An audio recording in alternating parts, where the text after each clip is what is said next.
Hello, good evening, नमस्कार। स्वागत करता हूं एक बार मैं फिर से आप सभी लोगों का ओनली आईएएस फाउंडेशन चैनल पर। मैं हूं मोहम्मद आसम। क्या हालचाल, कैसे हो आप सभी लोग? आज हम लोग ये क्लास को लाइव कर रहे हैं। क्या मेरी आवाज आप लोगों तक आ रही है? क्या आप लोग मुझे प्रॉपरली देख पा रहे हैं?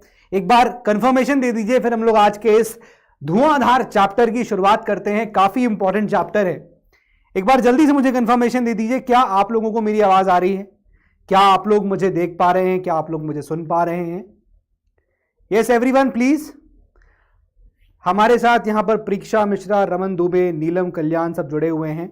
ठीक है, very good evening, very good evening. जय हिंद, जय हिंद, जय हिंद, जय हिंद। ऑल राइट, तो दोस्तों यार, हम लोग ने अपनी ये हिस्ट्री की जो जर्नी है वो शुरुआत करी थी क्लास 6 से, और क्लास 6 में हमने एंशिएंट हिस्ट्री से अपनी जर्नी को शुरू किया था। आज हमारी ये इतिहास की जर्नी, हमारी हिस्ट्री की स्टोरी एक ऐसे मुकाम पे आ गई है जहां हमको अब ये देखना है किस प्रकार से जो अंग्रेज अपनी कॉलोनियल पॉलिसी को हमारे ऊपर थोप रहे थे, अब उसके खिलाफ यहां पर धीमे धीमे इंडियंस की तरफ से रेबेलियन देखने को मिलेगा। भारत के लोग उसको रेबल करेंगे, उसको अपोज करेंगे, और इसी के चलते 1857 में एक बहुत बड़ी म्यूटिनी देखने को मिलती है जो रिवोल्ट में कन्वर्ट हो जाती है। तो ये जो 1857 की म्यूटिनी सोल्जर्स ने करी, जो रिवोल्ट में कन्वर्ट हुई, उसके क्या फैक्टर्स थे, कैसे कंपनी उससे फाइट बैक करता है, और उसके बाद उसके क्या इंपैक्ट होते हैं, आफ्टर मैथ क्या है, वो सब चीजें आज हम लोग यहां पर पढ़ने वाले हैं। तो मेरी आवाज आप लोगों को अच्छे से आ रही है तो चलिए हम लोग स्टार्ट करते हैं आज के इस सेशन को। ऑल राइट, तो चलिए शुरू किया जाए दोस्तों। काफी इंपॉर्टेंट चैप्टर है आपके एग्जामिनेशन पर्सपेक्टिव से, और बेस बिल्ड करने के लिए बहुत इंपॉर्टेंट है, क्योंकि यही सब चीजें क्लास 11 और क्लास 12 की एनसीईआरटी में जब आएंगी तो वहां पर आपको ये और डिटेल मैनर में मिलेगा। तो अभी के लिए आप अपना बेस स्ट्रॉन्ग कर लीजिए और बस चीजों को मेरे साथ साथ यहां पर नोट करिएगा, ठीक है?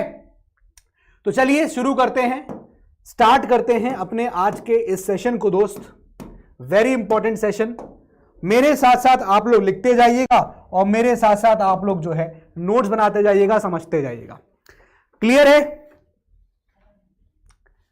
ठीक है? यस, चलिए चलो देखो यार दोस्त, अभी तक इंडिया में कौन रूल कर रहा था?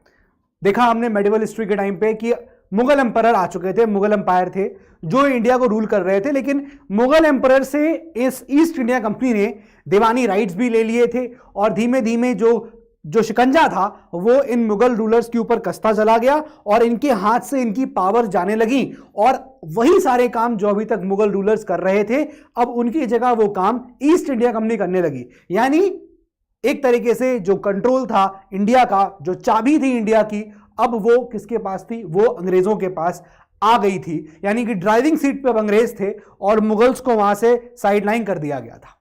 ठीक है, तो यहीं से हमारा चैप्टर शुरू होता है। कहानी की शुरुआत यहीं से होती है सबसे पहले कि nawabs lose their power. Note करिएगा, nawabs lose their power. Heading डाल दीजिए कि नवाबों की जो पावर है दोस्तों, अब वो धीमे धीमे खत्म हो रही है। बस फ्लो चार्ट बनाना है, कुछ नहीं, ठीक है? बस फ्लो चार्ट बनाना है, एकदम सिंपल फ्लो चार्ट। तो नवाबों की जो पावर है वो धीमे धीमे यहां पर कम हो रही थी। ये चीज हमको समझनी है, कैसे हो रही थी। इसके लिए सीधे सीधे पहले आ जाओ मेरे साथ, यहां पर फ्लो चार्ट बना लो। सिंपल भाई, नवाबों की पावर कम हो रही थी कैसे? नंबर 1, पहला देखो यार, अंग्रेजों ने क्या किया कि अपने कुछ कुछ लोग जिनको यहां पर रेसिडेंट्स बोला गया है, वो इन मुगलों के कोर्ट्स में स्टेशन कराए गए। ठीक है, तो इन नवाबों के ऊपर एक नजर रखने लगे अंग्रेज कि भैया ऐसा तो नहीं है कल को ये कुछ हमारे खिलाफ ही यहां पर बुनने लग जाएं जाल। इसीलिए इन पे नजर रखने के लिए क्या किया गया? रेसिडेंट्स को क्या किया गया? स्टेशन्ड, रेसिडेंट स्टेशन्ड इन मेनी कोर्ट्स। और जब रेसिडेंट्स को आप स्टेशन करोगे कोर्ट्स के अंदर, तो ऑब्वियसली इसका आउटकम क्या देखने को मिलेगा? इसका आउटकम देखने को मिला कि जो नवाब थे उनकी फ्रीडम क्या हो गई? कर्टेल। क्लियर? पहला पॉइंट क्लियर। अंग्रेजों ने किस प्रकार से देखो नवाबों को साइडलाइन किया, क्या बढ़िया तरीका था इग्नोर करने का। सबसे पहले उनके कोर्ट्स के अंदर रेसिडेंट्स को स्टेशन कर दिया, इनको रखोगे यहां पर आप, और उनकी इस तरह से उनकी फ्रीडम कर्टल हो गई। तो नवाबों की जो पावर है वो धीमे धीमे क्या हो रही थी, इरोड हो रही थी। इसके बाद उनकी रीढ़ की हड्डी तोड़ने के लिए सबसे बड़ा कदम अंग्रेजों ने उठाया और अंग्रेजों ने कहा कि आपकी आर्मी को हम डिसबैंड कर देंगे, यानी कि आप लोग अपनी आर्मी नहीं रख सकते। पॉइंट नंबर बी नोट करिएगा, army disbanded. Point number B, army disbanded. बात समझ में आ गई? पॉइंट नंबर 2 क्लियर हो गया? नोट करते जाओ मेरे साथ साथ, कुछ भी दिक्कत नहीं होनी चाहिए। पॉइंट नंबर सी, ठीक है, आर्मी को डिसबैंड कर दिया। पहला रेसिडेंट्स को स्टेशन कर दिया कि भैया रेसिडेंट को स्टेशन कर दीजिए, और फिर उसके बाद पॉइंट नंबर सी, अंग्रेजों ने कहा कि जो भी आपकी टेरिटरीज हैं वो हम ले लेंगे और जो भी आपके रेवेन्यू के सोर्सेज हैं, यानी कि पैसा कमाने का जरिया है, वो भी हम आपसे छीन लेंगे। ये चीज यहां पर अंग्रेजों ने करके इस प्रकार से नवाबों की पावर को खत्म कर दिया। नोट कर लीजिए, रेवेन्यूज, जो भी रेवेन्यू के यहां पर सोर्सेस थे, प्लस टेरिटरीज, रेवेन्यू के सोर्सेस और टेरिटरीज दोनों को ले लिया गया, टेकन अवे। क्लियर? यस और नो कर दो एक बार जल्दी से। Is this point clear to all of you? Is this point clear to all of you? बता दो पहले। नवाब्स की पावर यहां पर खत्म हो रही थी। कैसे खत्म हो रही थी? 3 इंपॉर्टेंट पॉइंट। रेसिडेंट्स स्टेशन कर दिया, नंबर 2 उन्हीं नवाबों की आर्मी को डिसबैंड कर दिया, और नंबर 3 जो भी आपके रेवेन्यू के सोर्सेज हैं और जो भी यहां पर टेरिटरीज हैं नवाबों की, उसको ले लिया गया। ये तो किया नवाबों के साथ, लेकिन इसके अलावा बहुत सारी ऐसी रूलिंग फैमिलीज थी, बहुत सारी रूलिंग फैमिलीज थी, उनके खिलाफ यहां पर क्या किया गया? वो रूलिंग फैमिलीज बताता हूं कैसे। जैसे कि मराठा हो गए फैमिलीज, तो रूलिंग फैमिलीज के जो नेगोशिएशंस थे, ये जो फैमिलीज थी जो भारत में रूल कर रही थी, इन्होंने कंपनी के साथ, अंग्रेजों के साथ नेगोशिएशन करने की कोशिश करी, लेकिन दे अल्टीमेटली फेल्ड। ठीक है, तो नेगोशिएशंस, रूलिंग फैमिली के जो नेगोशिएशंस थे, जैसे फॉर एग्जांपल रूलिंग फैमिली के नेगोशिएशंस, जैसे लिखिएगा फॉर एग्जांपल नंबर वन लिखिएगा, रानी लक्ष्मीबाई। रानी लक्ष्मीबाई, अब Rani Laxmibai she was from Jhansi. इसकी क्या गुहार थी रानी लक्ष्मीबाई की कि भैया मेरे बाद जो मेरा लड़का है, अडॉप्टेड सन है, उसको मेरा रिप्रेजेंटेटिव मान लिया जाए, उसको मेरा एयर मान लिया जाए।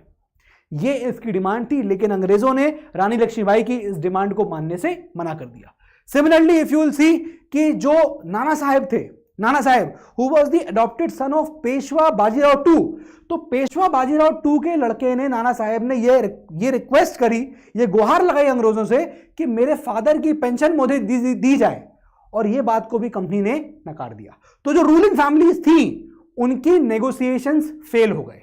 ठीक है, तो रूलिंग फैमिलीज के नेगोशिएशंस थे, जैसे मैंने बताया रानी लक्ष्मीबाई झांसी, इनका यह था कि मेरा जो अडॉप्टेड सन है, adopted son to be recognised, लिखिएगा adopted son to be recognised, क्या उनका रिप्रेजेंटेटिव या उनका यहां पर एयर, इस चीज को कंपनी ने रेफ्यूज कर दिया। कंपनी रेफ्यूज्ड। और यहां भी लिखिएगा कि नाना साहेब, इस साइड मैंने आपको बताया Nana Sahib adopted son of, note करिएगा, पेशवा बाजीराव टू। मैंने आपको बाजीराव टू, पेशवा बाजीराव टू, पूरी पेशवा सी कहानी बताई थी। It started from Balaji Vishwanath, then Balaji Bajirao, उनका लड़का Balaji Vishwanath, Bajirao 1, Balaji Bajirao. I told you the entire, पूरा जो हायरार्की है इनके पूरे पेशवास का। मैंने आखिरी में आपको बताया था बाजीराव टू का अडॉप्टेड सन था नाना साहेब, और नाना साहेब का यहां पर रिक्वेस्ट था, क्या रिक्वेस्ट थी कि जो पेंशन है, pension of father to be given to him, उसको दी जाए, और इस चीज को भी कंपनी ने क्या कर दिया? रिफ्यूज कर दिया। नोट किया जाए, कंपनी रिफ्यूज्ड। देखो पूरा माहौल बन रहा है इस वक्त सिर्फ पूरा माहौल बन रहा है कैसे अंग्रेजों ने भारतीयों के ऊपर, इंडियंस के ऊपर चीजों को एक्सप्लॉइटेटिव नेचर में उनके ऊपर थोपा, उनके ऊपर रखा, और ये उसके यहां पर आपको रिएक्शंस देखने को मिल रहे हैं। रूलिंग फैमिली के नेगोशिएशंस यहां पर टोटली फेल हो गए। रूलिंग फैमिली के नेगोशिएशंस, चाहे इसकी बात करें चाहे हम इसकी बात करें, देखोगे तो यहां पर फेल्ड हो गए। क्लियर? यस और नो? सार्थक यादव, क्या डाउट है? Yes please, doubt? ये पॉइंट क्लियर हो गया? पहला मैंने आपको बताया कैसे नवाबों की पावर को खत्म किया गया। दूसरा मैंने आपको बताया किस प्रकार से जो रूलिंग फैमिलीज थी उनके नेगोशिएशंस फेल्ड हो गए। और तीसरा चीज देखिएगा, एक यस यहां पर कहानी आती है, प्लीज राइट, वेरी इंपॉर्टेंट। आपको याद होगा अवध, अवध, अवध, प्लीज सी। देखो क्या किया अंग्रेजों ने 1801 में अवध पे क्या किया गया था, सब्सिडरी लाइंस इन पे इंपोज कर दिया गया था। अगर किसी को याद है सब्सिडरी लाइंस क्या था? एनीवन, कोई बता सकता है कि सब्सिडरी लाइंस क्या था? तो अवध पे 1801 में सब्सिडरी लाइंस इंपोज कर दिया गया था।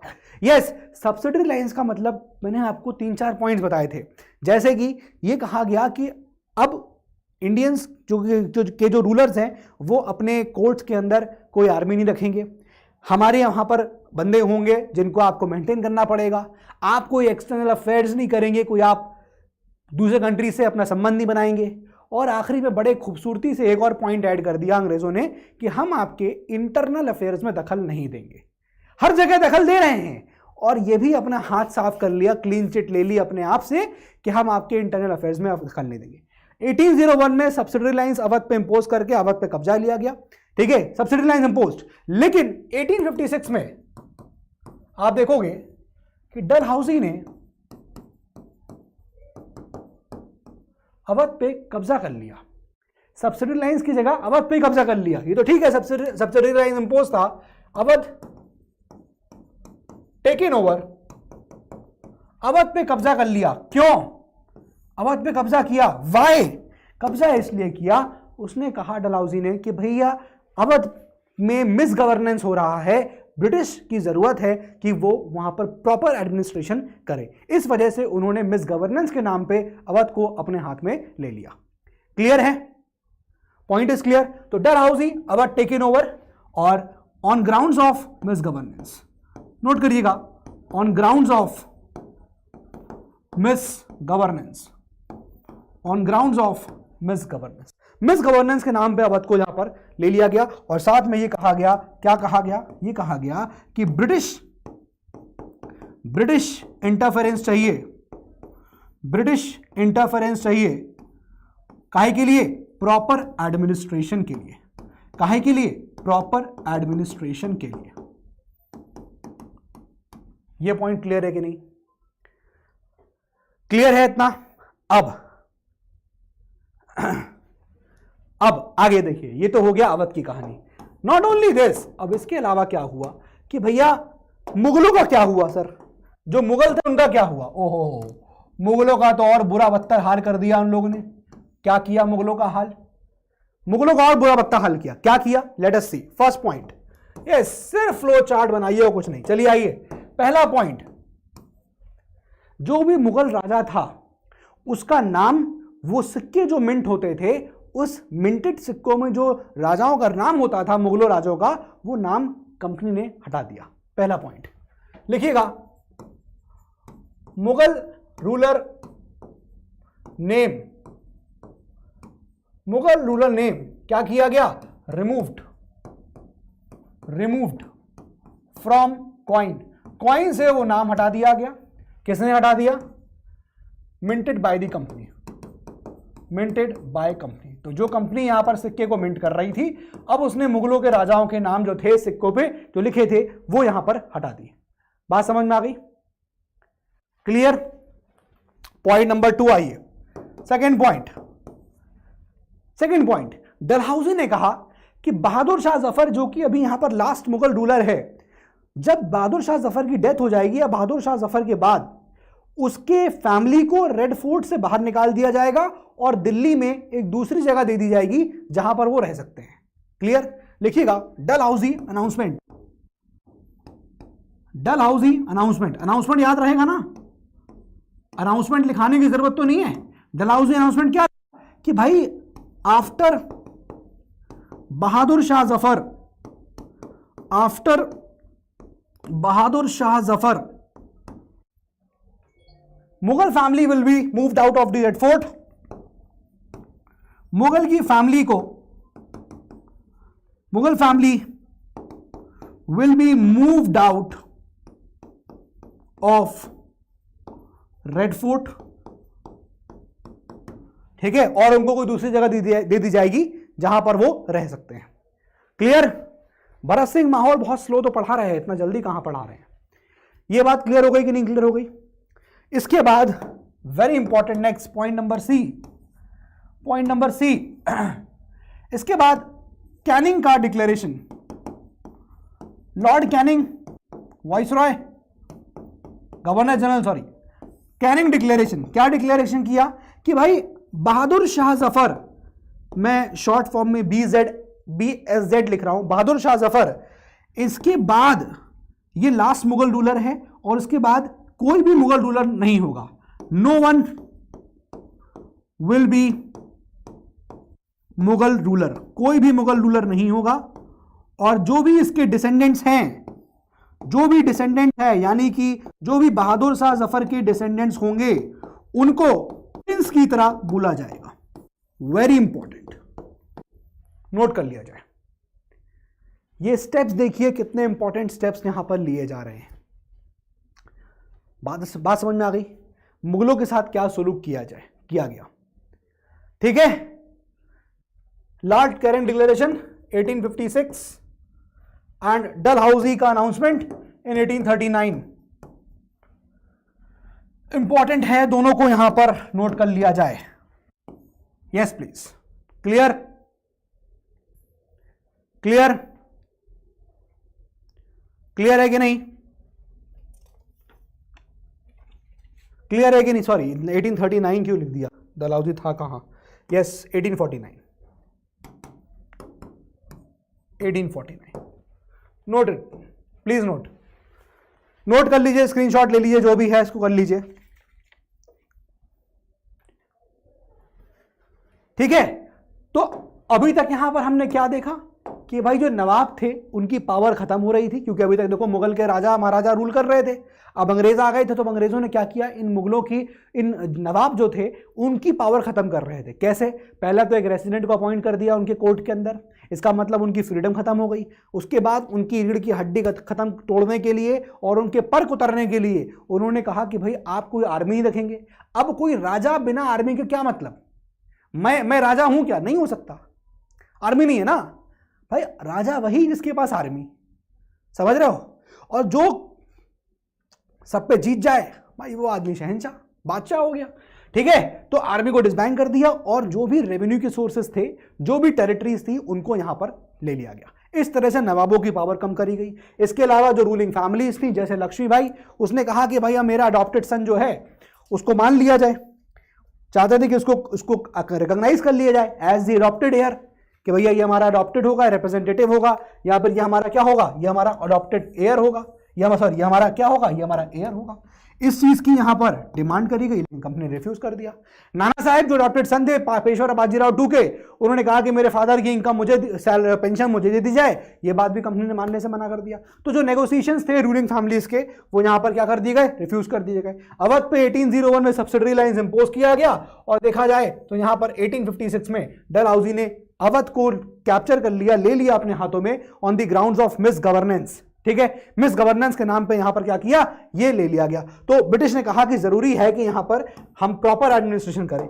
मुगल्स को क्या किया, मुगल का जो रूलर थे उनके नाम लिखे होते थे सिक्कों पे, करेंसी पे, उन सिक्कों पे मुगलों के नाम को हटा दिया। तो एक तो क्या है, उनकी जो एक अफिलिएशन होता है ना, कि एक अफर्मेशन मिलता है कि ये राजा है भैया, हमारे नोट पे गांधी जी की फोटो लगी हुई है ना। तो वैसे ही उस वक्त सिक्कों पे राजा महाराजाओं के नाम लिखे होते थे। तो कंपनी ने क्या किया, उन नामों को हटा दिया। दूसरा पॉइंट क्या किया, डलहौजी ने 1849 में क्या कहा कि भैया ये जो मुगल के जो फैमिली है ना, इसको बहादुर शाह जफर के बाद रेड फोर्ट से बाहर निकाल देंगे और दिल्ली में कहीं और रहने की जगह दे देंगे। क्लियर। और फिर उसके बाद कैनिंग ने यहां पर ये बोला कि बहादुर शाह जफर के बाद कोई भी मुगल एम्परर नहीं होगा और जो भी डिसेंडेंट्स है बहादुर शाह जफर के उनको प्रिंस बोला जाएगा। बात समझ में आ गई कि नहीं आ गई? इज इट क्लियर और नॉट? आज लाइव कैसे, आज लाइव आ गए, लाइव ही आएंगे, अब लाइव आके पढ़ो। क्लियर?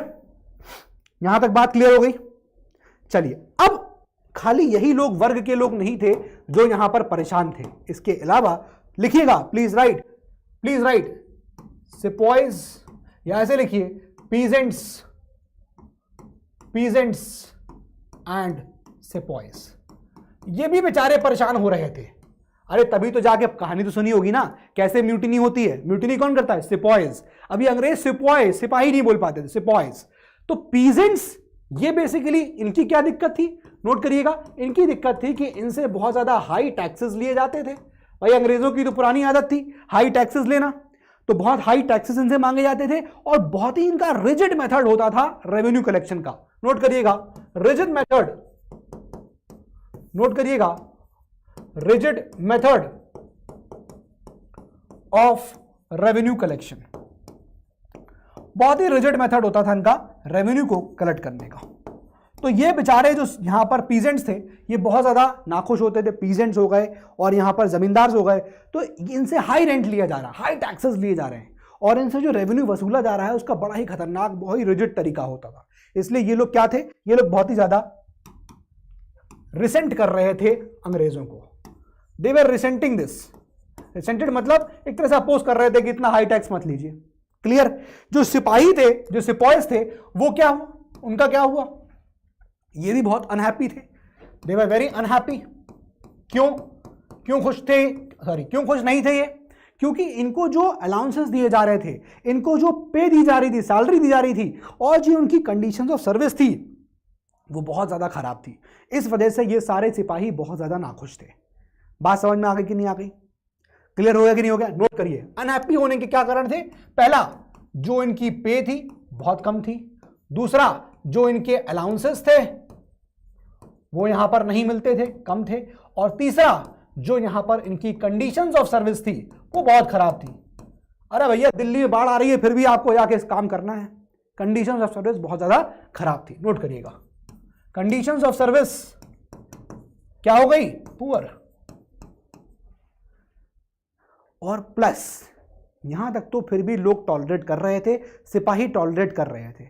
लेकिन इसके बाद एक चीज उनको और पता चली, that was very disturbing, that new laws were made. यहां पर न्यू लॉज आ गए थे और वो लॉज थे कि भैया आपकी रिलीजन और आपका कास्ट का स्टेटस चला जाएगा। मतलब यहां पर न्यू लॉज क्या थे, न्यू लॉज एक तरह से ये थे कि ऐसा आ रहा था कि भैया इनको सी के उस पार भेज रहे थे और ये माना जाता था कि अगर आप समुद्र के रास्ते दूसरे कंट्री गए या विदेश गए या परदेश गए तो आपका रिलीजन और आपकी कास्ट को यहां पर ले वापस छीन लिया जाएगा। बात समझ में आ रही है? बात समझ में आ रही है कि नहीं आ रही है? ठीक है, तो यहां पर लॉ आ गया अबाउट गोइंग, मतलब लॉ के आगे एक तरह का यहां पर पॉलिसी था कि भैया सी रूट के थ्रू आपको दूसरे कंट्री में कंपनी को सर्व करने जाना है। सी रूट कंपनी को सर्व करने जाना है, कंपनी को सर्व करना। तो हुआ क्या यहां पर, हुआ ये कि भैया जब इन सिपाहियों से बर्मा जाने को बोला गया वाया सी रूट, तो इन लोगों ने मना कर दिया। हालांकि लैंड रूट के थ्रू ये लोग चले गए, लेकिन इन सिपाहियों को आप देखोगे बाद में इनको पनिश भी किया गया। Very important. क्लियर है? इज दिस पॉइंट क्लियर और नॉट? नोट कर लीजिए। ठीक है, तो बेसिकली यहां पर एक लॉ था, न्यू लॉ की जगह आप इसको ऐसा मान लीजिए कि यहां पर एक लॉ था, यहां पर एक कस्टम चलता था, एक बिलीफ चलता था कि भैया अगर आप सी रूट क्रॉस करके गए दूसरे कंट्री में सर्व करने कंपनी के लिए, तो भाई आपका जो रिलीजन है और आपका जो स्टेटस है, देखिएगा यहां पर क्या हुआ कि भैया आपका जो रिलीजन है और जो आपका स्टेटस है वो क्या हो जाएगा, वो आपका छिन जाएगा, वो आपका ऐसे लिख लीजिए लॉस्ट, वो खो जाएगा। तो 1824 में यहां पर बर्मा जाने को बोला गया, 1824 में इन सिपाहीज को। हालांकि वो सी रूट के थ्रू नहीं गए, लेकिन वो कैसे गए, वो लोग लैंड रूट के थ्रू गए। लेकिन इन सिपाहियों को बाद में क्या किया गया, they were punished for disobeying the orders. समझ में आ गया, ठीक है ना। इनको डिसोबे करने के लिए इनको यहां पर पनिश किया गया, समझ में आ गया। पीजेंट्स बेसिकली ये परेशान थे, पीजेंट्स जमींदार, हाई टैक्स लिया जा रहा था और जो रेवेन्यू कलेक्शन का तरीका था बहुत रिजिड था, ये बहुत रिसेंट कर रहे थे, बड़े परेशान थे। सिपाहियों की बात करें, सिपाहीज थे जो मुगल आर्मी में, सॉरी जो इंग्लिश आर्मी में थे, हमारे इंडियन सिपाहीज, वो बहुत अनहैप्पी थे। क्यों, क्योंकि भर्ती तो कर लिया उन सिपाहियों को इंग्लिश ने अपने यहाँ, लेकिन उनको सैलरी नहीं देते थे, उनको अलाउंसेस कम देते थे, उनकी कंडीशन सर्विस बड़ी खराब थी। इसके बाद एक लॉ था कि भैया अगर आप सी रूट क्रॉस करके जाओगे दूसरे देश तो आपके रिलीजन, आपका स्टेटस यहाँ आपका खो जाएगा, खत्म हो जाएगा। तो इन लोगों ने जाने से मना किया। हालांकि जब बर्मा जाने से मना कर दिया इन लोगों ने, लेकिन फिर भी ये लैंड रूट के थ्रू गए थे। स्टिल जो लोगों ने यहाँ डिसोबे किया उनको पनिश किया गया, सिपाहियों को पनिश किया गया। तुम्हारे यहाँ एक तो वो काम कर रहे हैं, उनको तुम पैसा भी नहीं दे रहे हो, ना तो उनको अलाउंसेस दे रहे हो, ना उनकी कंडीशन सर्विस अच्छी है, रहना खाना पीना कुछ ढंग का नहीं हो रहा है, और ऊपर से तुम उनको बाहर भेज रहे हो, पनिश कर रहे हो, जा भी रहे फिर भी पनिश कर रहे हो। बात समझ में आ गई। ये थी पीजेंट्स और सिपाहीज के यहां पर ग्रीवियंसेस, जिससे यहां पर ये लोग बहुत ज्यादा परेशान थे। क्लियर हो गया, बात समझ में आ गया। यहां पर एक पॉइंट और लिख लीजिए कि भैया ये जो पीजेंट्स थे हाई टैक्सेस देते थे और जो रेवेन्यू कलेक्शन का मेथड बहुत हाई था, और साथ में अगर आप टैक्सेस नहीं दे पाए, रेवेन्यू नहीं दे पाए, तो उनकी प्रॉपर्टी को ले लिया जाता था। मतलब जो कई जनरेशन से जो लोग टिलिंग कर रहे थे जमीनों पे, अगर वो रेवेन्यू पे नहीं कर पा रहे हैं तो उनकी प्रॉपर्टी को भी यहां पर क्या करते थे, छीन लेते थे। ठीक है ना, तो नोट कर लीजिएगा, इंपॉर्टेंट है ये। नॉन पेमेंट ऑफ लोन या non payment of revenue, non payment of loan, जो लोन लिया आप वापस नहीं कर पाए, क्या होता था उससे, लॉस ऑफ प्रॉपर्टी। वो प्रॉपर्टी जो टिलिंग हो रही है जनरेशन से, वो खत्म हो जाती थी। बात समझ में आ गया कि नहीं आ गया, क्लियर है, क्लियर है।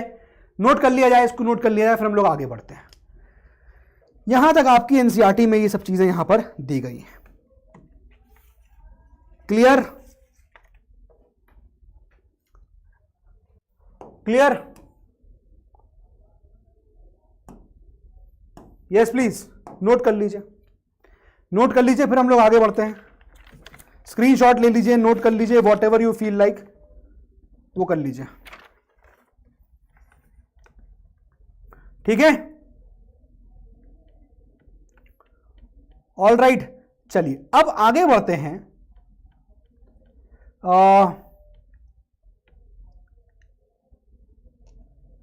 ठीक है, चलिए अब क्या हुआ कि ब्रिटिशर्स यहां पर आ गए। अब ब्रिटिशर्स जो है जब वो अपना कंट्रोल बना बैठे, तो ब्रिटिशर्स ने यहां पर कहा कि भैया सोसाइटी को रिफॉर्म करना बहुत ज़रूरी है। इंडियंस की सोसाइटी है, उसमें बहुत सारी गंदगियां हैं, एक्चुअली चल रही थी, जैसे कि सती प्रैक्टिस हो गई है ना, जैसे कि विडो को जला देना, विडो की शादी नहीं हो सकती दोबारा, ये सब चीज़ें चल रही थी। तो British was of the opinion कि इंडिया की सोसाइटी को रिफॉर्म करना बहुत ज़रूरी है। तो इन जब सोसाइटी को इंडियंस की रिफॉर्म करने लगे, तो ऑब्वियसली इसके रिस्पॉन्सेस देखने को मिले। भारतीयों का यह कहना था कि अंग्रेज हमारे कल्चर में घुस रहे हैं, हमारे कल्चर को बदलना चाहते हैं, दे वांट कि इंडिया को वेस्टर्नाइज कर दिया जाए, westernization of the Indian culture की बात होने लगी। They wanted Indians who could walk in English, who could talk in English, who could breathe in English. वो चाहते थे कि ऐसे इंडियंस हो जिनके रग रग में आपको वेस्टर्नाइजेशन मिले, जिसके रग रग में आपको मॉडर्नाइजेशन मिले, जिसके रग रग में आपको अंग्रेजों की झलक दिखे। तो इंडिया के पूरे कल्चर को यहां पर बदलने की कोशिश करी जा रही थी। इसी के खिलाफ यहां पर रिस्पॉन्सेस देखने को मिलते हैं। Please give the heading responses to reforms, responses to reforms. NCERT रखे रहिएगा साथ में, प्लीज कीप योर एनसीईआरटीज। चलिए बना लीजिए क्या क्या यहां पर आपको रिस्पॉन्सेस देखने को मिल रहे हैं, क्या क्या चीजें यहां पर करी गई। Just please, very important first point. पहला, यहां पर लॉज पास किए गए और ये लॉज के हिसाब से दो चीजें थी, लॉज के हिसाब से दो चीजें थी। पहला, ये सती प्रैक्टिस जो है उसको, सती प्रैक्टिस को खत्म करने को बोला गया, और दूसरा विडो रीमैरिज को इंकरेज किया गया। इंकरेज्ड विडो रीमैरिज। बात समझ में आ गई? Point is clear? ठीक है। ऐसा नहीं है कि मतलब अंग्रेजों ने सिर्फ बुरे काम किए, ये कुछ ऐसा काम था जो शायद सोसाइटी से एलिमिनेट करने की बहुत जरूरत थी और ये अंग्रेज ने किया आके। Clear? Responses to the reforms, laws ऐसे बनाए।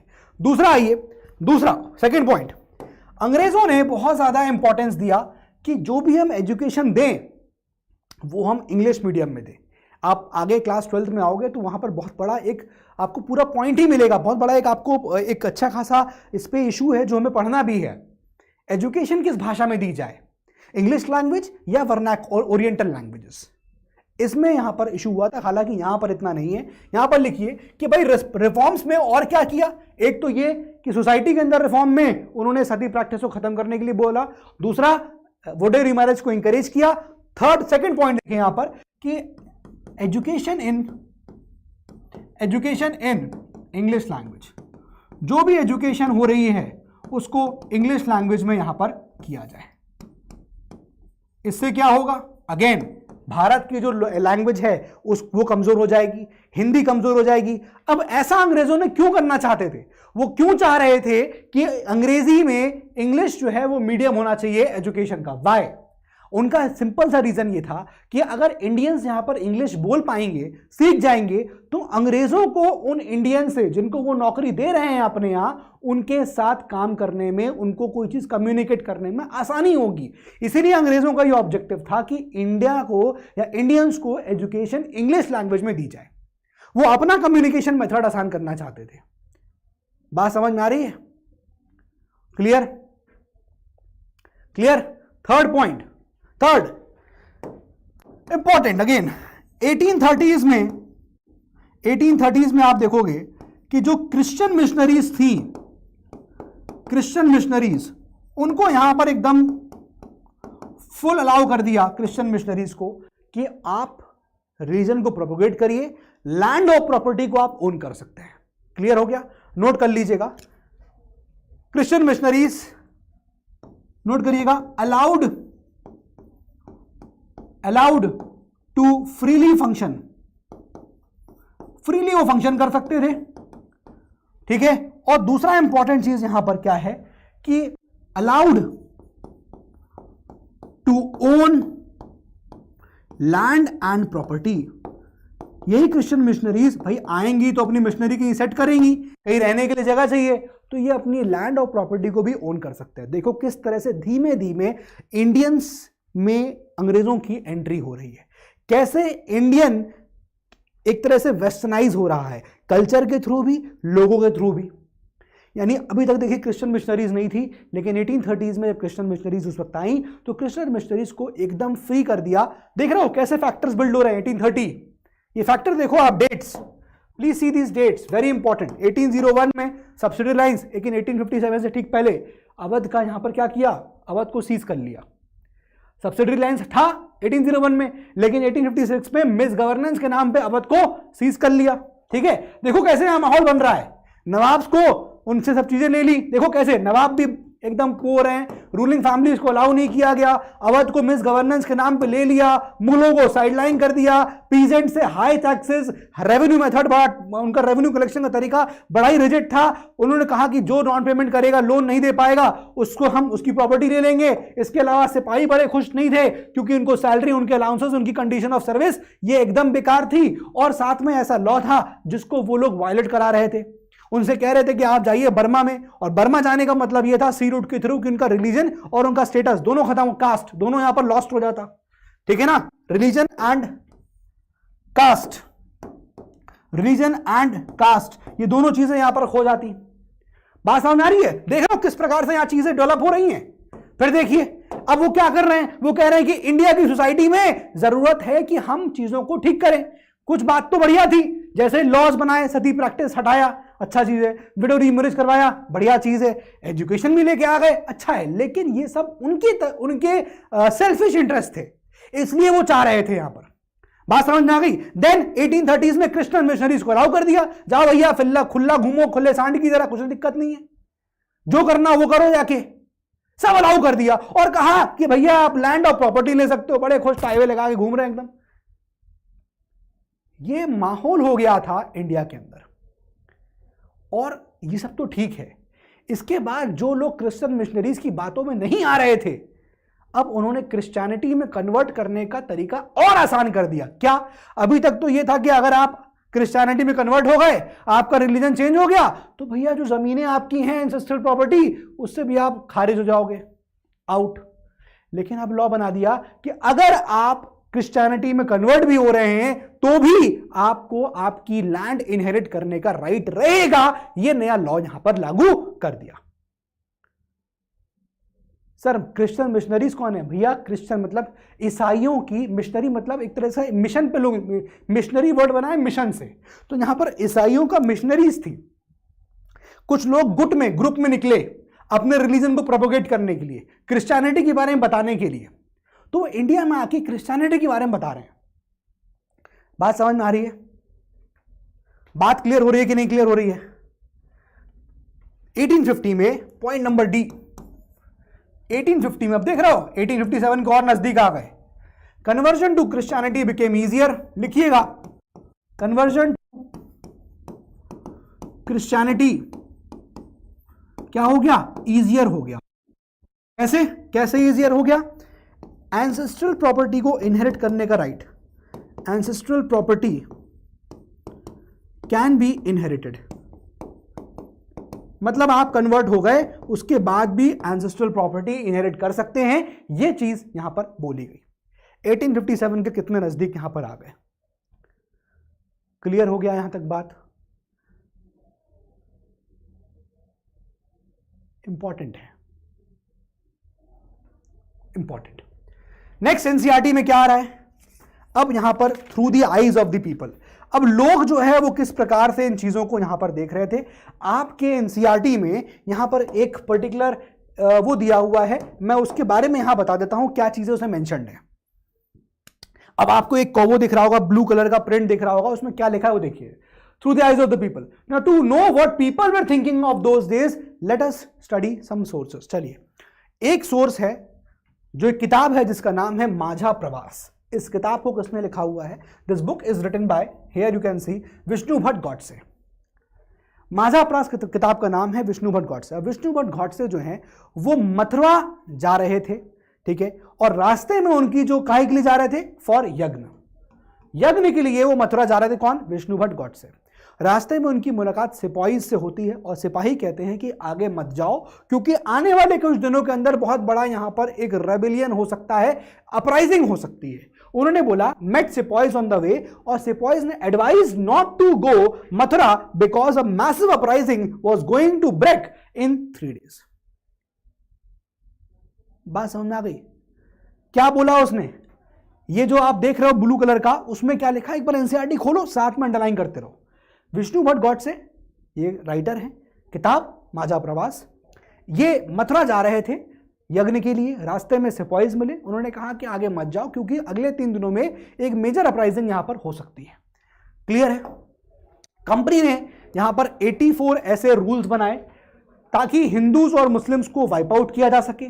और जब यह बात पता चली तो जो लोकल किंग थे, जो प्रिंसेस थे, उन्होंने इन रूल्स को ओबे करने से मना कर दिया और कहा कि देख लेना, अगर कुछ ऐसा किया आप लोगों ने, अंग्रेजों से कहा अगर तुम लोगों ने ऐसा कुछ किया तो भैया इसके जिम्मेदार तुम खुद होगे, फिर हैंडपंप निकाल देंगे, पूरा समझ लो ये सब होगा, गदर बन जाएगी एक और। ये लोगों ने कहा कि भैया देख लो तुमने ऐसा किया। ये यहां लिखा हुआ है, local kings princes they refuse to obey, obey करने से मना कर दिया और थ्रेटन, डराया अगर अलग कंपनी को, देख लो भैया खुद ही जिम्मेदार होगे, सवारी संभालने की खुद जिम्मेदार है, डायर कॉन्सिक्वेंसेस आपको फेस करने पड़ेंगे। मेरठ कैंटोनमेंट ने लेटर्स भेजना शुरू कर दिए दूसरे कैंटोनमेंट्स को कि ऐसा कुछ यहां पर देखने को मिल रहा है। क्लियर है? बात समझ में आ गई कि नहीं आ गई? ये एक यहां पर था। दूसरा आइए, मेमोयर्स ऑफ, जो दूसरा वहां पर दे रखा है वो दे रखा है कुछ मेमोयर्स। मेमोयर्स मतलब कुछ मेमोरी जो सूबेदार सीताराम पांडे को याद हो, मेमोयर्स बोलेंगे इसको। और उस मेमोयर का नाम है फ्रॉम सिपाही टू सूबेदार। समझना यहां पर क्या है, ये पूरी कहानी है, कहानी को समझना है। आपने कहानी समझ लिया तो आप अब उस चीज को फील करो जो उस वक्त हो रही है, फील इट। अब ये जो सीताराम पांडे हैं ये बंगाल की आर्मी में थे, ठीक है, और ये 1852 1840 समवेयर अराउंड 1822 के आसपास ये यहां पर आए थे। एक बार आप इनकी वो देखिएगा, आपकी एनसीईआरटी में दे रखा है, देयर वाज सून एक्साइटमेंट। हाँ, 1812 में ये यहां पर बंगाल नेटिव आर्मी में भर्ती होते हैं। 1812 लिख लीजिएगा इसको चाहे, 1812 Bengal native army, Bengal native army, इसमें ये भर्ती होते हैं, ठीक है। एंड ऑफ कोर्स 42 साल की इनकी सर्विस होती है। 42 इयर्स ऑफ सर्विस के बाद अप्रोक्सीमेटली आप देखोगे कि 1860 में ये रिटायर हो जाते हैं, ठीक है, from Bengal native army. And ये जो सूबेदार हैं सीताराम पांडे, इन्होंने कंपनी की तरफ से लड़ाई लड़ी थी और इन्होंने 1857 के रिवोल्ट को क्रश करने में मदद करी थी। यानी कि सीताराम पांडे इंग्लिश की तरफ से लड़ रहे थे, इंग्लिश की तरफ से सीताराम पांडे थे, ठीक है, एसपी इंग्लिश की तरफ से। जबकि सीताराम पांडे का लड़का वो इंडियंस के रिबल की तरफ था और सीताराम पांडे के आंखों के सामने, उसकी नजरों के सामने उसके लड़के को मार दिया गया था। फिर भी ये बाप जो है अंग्रेजों के साथ लड़ रहा था। जब ये रिटायर होने वाला था तो उससे पहले इसके कमांडर ने, नागरॉट, उसने कहा कि तुम अपने मेमोयर्स को लिखो। तो सीताराम पांडे ने अपने मेमोयर्स को लिखा और 3 बहुत बड़े रीजन दिए क्यों 1857 की रिवोल्ट यहां पर हुआ। यह चीज आपको इस ब्लू वाले कॉलम के अंदर पूरा दिया गया है। 48 इयर्स ऑफ सर्विस, 42 48 कर लो, कोई दिक्कत नहीं है। अरे यार इतना मत वो करो, मैथमेटिक्स थोड़ी पढ़ रहे हो, 42 48, ठीक है। 1812 में आए तो उसके बाद जोड़ लो, 48 हो गया, ठीक है, 48 इयर्स ऑफ सर्विस हो गई। अब जरा सुनो कहानी, यहां पर क्या हुआ। Mention factors of uprising. अब क्या है, सीताराम पांडे ने लिखा क्या, वो जरा समझो। सीताराम पांडे ने लिखा कि जब अवध को सीज किया गया, 1801 में अवध पे क्या लगाया गया था, अवध पे लगाया गया था सब्सिडरी लाइंस। लेकिन 1856 में जब मिस गवर्नेंस के नाम पे अवध पे कैप्चर कर लिया गया, अवध को सीज कर लिया गया, तो जो सोल्जर्स थे ब्रिटिश की आर्मी में, ये जो बंगाल नेटिव आर्मी, ये सोल्जर्स बड़े वो हो गए कि यार ये क्या हो रहा है, हमको यूज कर रहे हैं हमारे लोगों के खिलाफ, कोई मिस गवर्नेंस नहीं है, उसके बाद भी कब्जा किया जा रहा है। तो अवध की सीज से, अवध के कब्जे होने की वजह से जो सोल्जर्स थे वो बड़े भड़क गए। पहला रीजन था कि जो सोल्जर्स के अंदर एक म्यूटिनी की आग उठने लगी, जबरदस्ती हम पे कब्जा कर रहे हो। और चांस की बात यह थी कि अंग्रेजों ने, जब ये सब चल रहा था, ठीक है, ये सब चल रहा था, तो अंग्रेजों ने क्या किया, अंग्रेजों ने उसी वक्त कहा कि जो कार्ट्रिजेस हैं, ग्रीस कार्ट्रिजेस, तो आप इन ग्रीस कार्ट्रिजेस से ड्रिलिंग करिए, ड्रिल मतलब मॉक ड्रिल करिए, कैसे लड़ेंगे क्या करेंगे, प्रैक्टिस करिए। और ये खबर फैल गई कि जो ग्रीस कार्ट्रिजेस है ना, इन ग्रीस कार्ट्रिजेस में जो ग्रीसिंग है वो काउस के फैट और पिग की यहां पर लगी हुई है। और ये करने से सबको पता था, चाहे हिंदू हो चाहे मोहम्मडन हो, दोनों लोगों के धर्म के खिलाफ हो जाएगा, ये उनकी रिलीजन, उनकी इज्जत पे आ जाएगा। मतलब अवध को सीज किया, उससे भड़का दिया गया। जब अवध को सीज किया गया तो और सोल्जर्स को भड़काया गया कि यार हमारे राजाओं को, हमारे ही किंग को बहुत बुरी तरह से बर्ताव कर रहे हैं ये अंग्रेज वाले, और तुम उनका साथ दे रहे हो। हमारे लोगों को, हमारे पीसेंट्स को, हमारे गांव के लोगों को, सबको परेशान कर रहे हैं। तो म्यूटिनी, एक आग उठने लगी इन सोल्जर्स के अंदर। अच्छा ऐसा है क्या, समझ में आ गया। दूसरा चांस की बात यह थी कि अंग्रेजों ने कहा कि ड्रिलिंग करिए, और जिस गन से ये ड्रिलिंग करने जा रहे थे उसमें जो कार्ट्रिजेस थे वो ग्रीसिंग करी गई थी, उसमें fat of pigs and cows की, काऊ फैट की। ये चीज उनको भड़का गई। And third, conversion to Christianity. ये बात भी आ गई कि क्रिश्चियनिटी को अंडर आने देते हैं, इंडिया में एंट्री करवा रहे हैं, and they are interfering in the religious believes and traditional belief of the Indians. भारतीयों की जो भी इनकी बिलीव्स हैं, भारतीयों के जो भी यहां पर फेथ है, उनमें यहां पर इंटरफेरेंस किया जा रहा है इन क्रिश्चियन मिशनरीज के द्वारा। ये चीजें लिखी सीताराम पांडे ने अपने मेमोयर, जिसका नाम है सिपाही टू सूबेदार। क्लियर हो गया? क्लियर हो गया? क्लियर? मेमोयर्स ऑफ सूबेदार। ये बात क्लियर हो गई? यस और नो? ये कहानी क्लियर हो गई कि नहीं, बता दो पहले। यही चीज यहां पर लिखी हुई है सोर्स 2 के अंदर, पूरा नीचे तक। समझ में आ गया? अब please give the heading mutiny becomes a popular rebellion. Please give the heading mutiny becomes popular rebellion. यहां तक कहानी क्लियर है कि नहीं, बता दीजिए एक बार, सभी लोग बता दें। Yes please, mutiny becomes a popular rebellion, note कर लिया जाए। क्लियर? चलिए, अब साफ साफ दिख रहा है कि ये जो सिपाही थे जिनकी बात मैं अभी तक आपसे कर रहा था, ये सिपाहीज रिबेल करेंगे तो क्या होगी? म्यूटिनी होगी। और यही म्यूटिनी, क्योंकि हर रेजिमेंट के सिपाही कर रहे थे, जहां जहां रेजिमेंट था वहां वहां खबरें फैला दी गई, भैया grease cartridges fat of pig cow लगा हुआ है, उससे कर रहे हैं, हमको प्रैक्टिस करने को बोल रहे हैं, अवध को जबरदस्ती सीज कर लिया, क्रिश्चियनिटी की मिशनरी को भेज के हमारे कल्चर को चेंज कर रहे हैं। तो यही सिपाही अलग अलग ये सब बातें अलग अलग जगह फैला दी गई। हर रेजिमेंट में इंडियन के सोल्जर्स थे यहां पर अभी तक। तो हर रेजिमेंट के सोल्जर्स यहां पर क्या करने लगे? विद्रोह करने को तैयार हो गए, ऑलमोस्ट सभी जगह के। तो ये म्यूटिनी क्या हो गई? ये एक पॉपुलर रेबेलियन में कन्वर्ट होने जा रही है।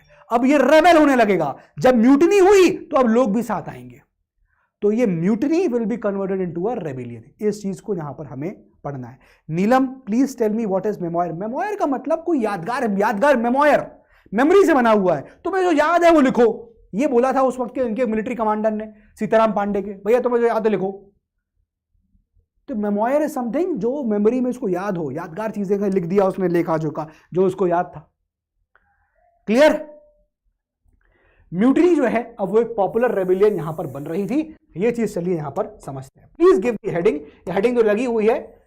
चलिए यहां पर आ जाते हैं points, only points. First point, जो रेबेलियन की शुरुआत है वो मेरठ से होती है, ठीक है, और मेरठ से ये आग फैलती है दिल्ली तक। कहानी सुननी है बस, इसमें कुछ भी लिखवाऊंगा नहीं, सब पूरी स्टोरी है। ये यहां 3 पॉइंट लिखा रहा हूं, उन 3 पॉइंट्स की स्टोरी सुनाऊंगा और उसके बाद फिर आफ्टर मैथ पे आएंगे हम लोग। बात समझ में आ गई?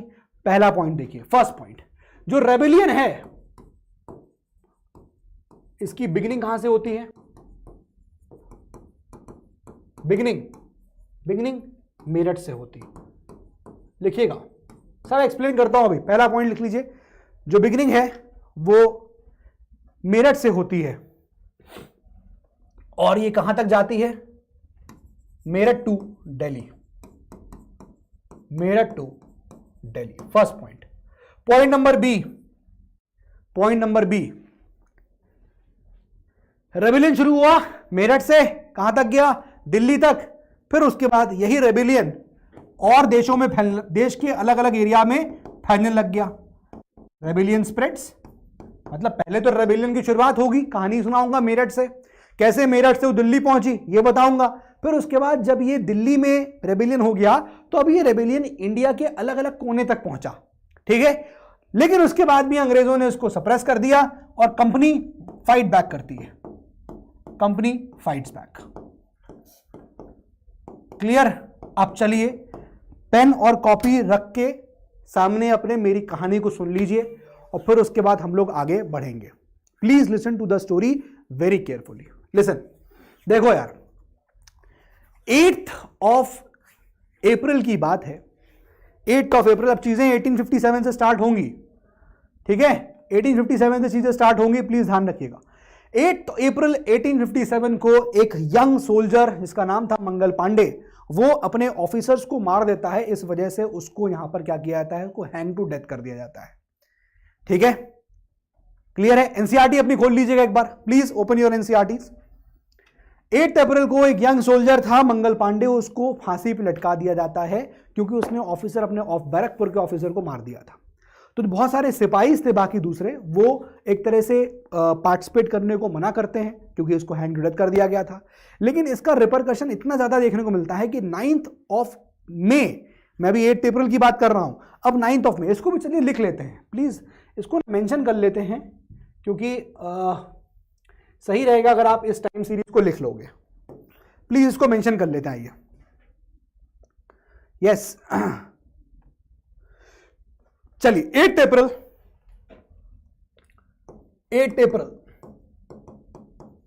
1857 क्या हुआ? Mangal Pandey hang to death. Basic से पढ़ रहा है तो पूरा लिख ही लेते हैं। Mangal Pandey hanged to death, ठीक है?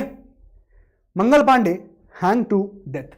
नेक्स्ट अगला टाइमलाइन में क्या हुआ? एनसीईआरटी देखिए, साफ साफ कह रहा है some days later sepoys, some days later. अब क्या हुआ? कुछ दिनों के बाद क्या हुआ? सम डेज लेटर जो सिपॉइज थे, सिपॉइज, उन्होंने वो ड्रिलिंग करने को मना कर दी। Sepoys refused to drill, drilling करने उन्होंने मना कर दिया।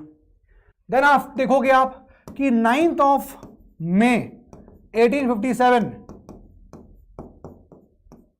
मेरठ में लोग जाते हैं और वो जो लोगों को अरेस्ट किया गया उनको यहां पर, मतलब 9th मई को जो लोग मना कर देते हैं ड्रिल करने को, तो क्या हुआ कि 85 सिपॉइज को जेल कर दिया गया। जिन्होंने ड्रिलिंग करने को मना किया उनको यहां पर जेल कर दिया गया। 10th ऑफ मई, देखो क्या हो रहा है अब, कैसे चीजें आगे बढ़ रही हैं, एक एक दिन बता रहा हूं। 10th ऑफ मई 1857 को क्या हुआ कि इन्हीं सिपॉइज को जो जेल किए गए थे उनको छुड़ाने के लिए लोग यहां जाते हैं। 10th मई को यही इन सिपाहीज को छुड़ाने के लिए गए। प्लीज लिखिएगा, 10th मई को अदर सिपाहीज अटैक्ड जेल, जेल को अटैक किया, ठीक है? आर्म्स एंड एम्यूनेशन उठा लिए, आर्म्स एम्यूनेशन यहां पर उठा लिए, हथियार जो है सब उठा लिए और उनको यहां पर क्या किया? उनको यहां पर रिलीज करवा दिया, ठीक है? 11th मई उनका टारगेट ये था 10th मई के बाद कि वो रात भर चले। दे रोड द एंटायर नाइट, वो रात भर चले और उनका टारगेट ये था कि हमको सुबह होते ही होते हमको दिल्ली पहुंचना ही पहुंचना है, ठीक है? तो 11th मई को वो यहां पर सुबह दिल्ली पहुंचते हैं और रेड फोर्ट के आगे जाकर, अब ये खबर जब पहुंचती है, ये खबर जब मिलती है दिल्ली में और रेजिमेंट्स के सिपाहियों को कि भैया मेरठ से सिपाही रिबेल करके आ रहे हैं, तो दिल्ली के रेजिमेंट के सिपाहियों की भी आवाज उड़ जाती है। वो भी एकदम यहां पर क्या हो जाते हैं, वो भी, उनके अंदर भी चिंगारी आ जाती है और फिर दिल्ली के अंदर भी इन ब्रिटिश के ऑफिसर्स को मारा जाता है। फिर से ऑफिसर मारे गए, मतलब यहां पर ही मारे गए। 8 अप्रैल मंगल पांडे को हैंग किया, कुछ दिन के बाद सिपाहियों ने ड्रिल करने को मना कर दिया। 9th मई को सिपाही ने मना किया था, उनको जेल में डाल दिया गया।